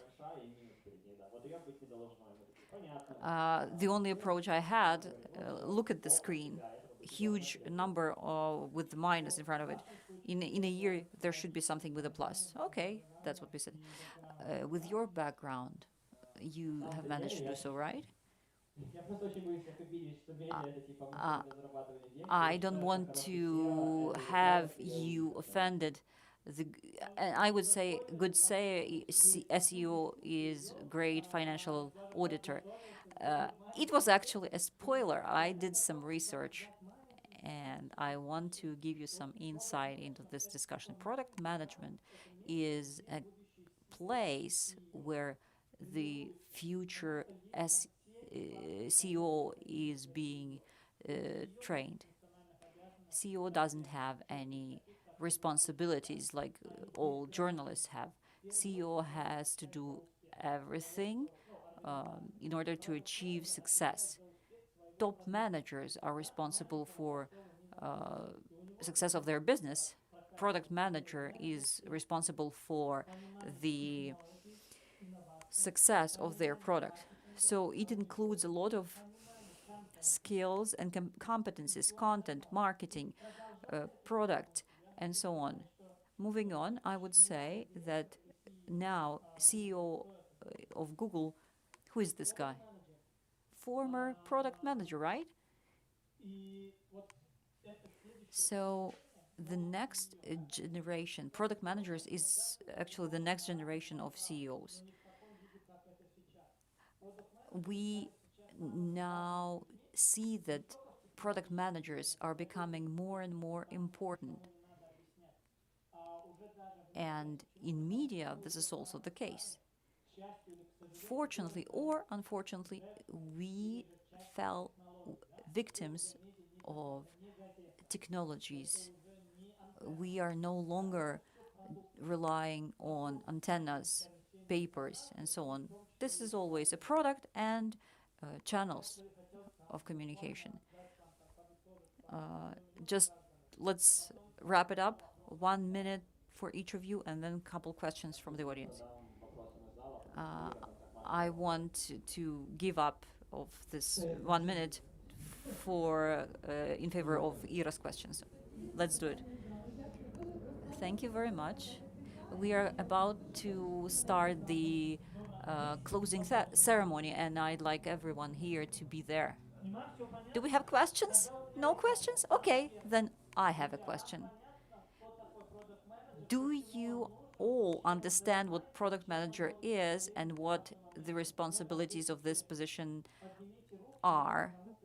So please, by show of hands, tell me if you are still unclear. I am 80% clear and 20 are still unclear. Okay, this is a great result. You can see the best product managers in our sector here, and you can approach them after this panel and ask more questions. Thank you very much. It was great. I hope we will keep moving into development of this topic. Thank you. Wonderful.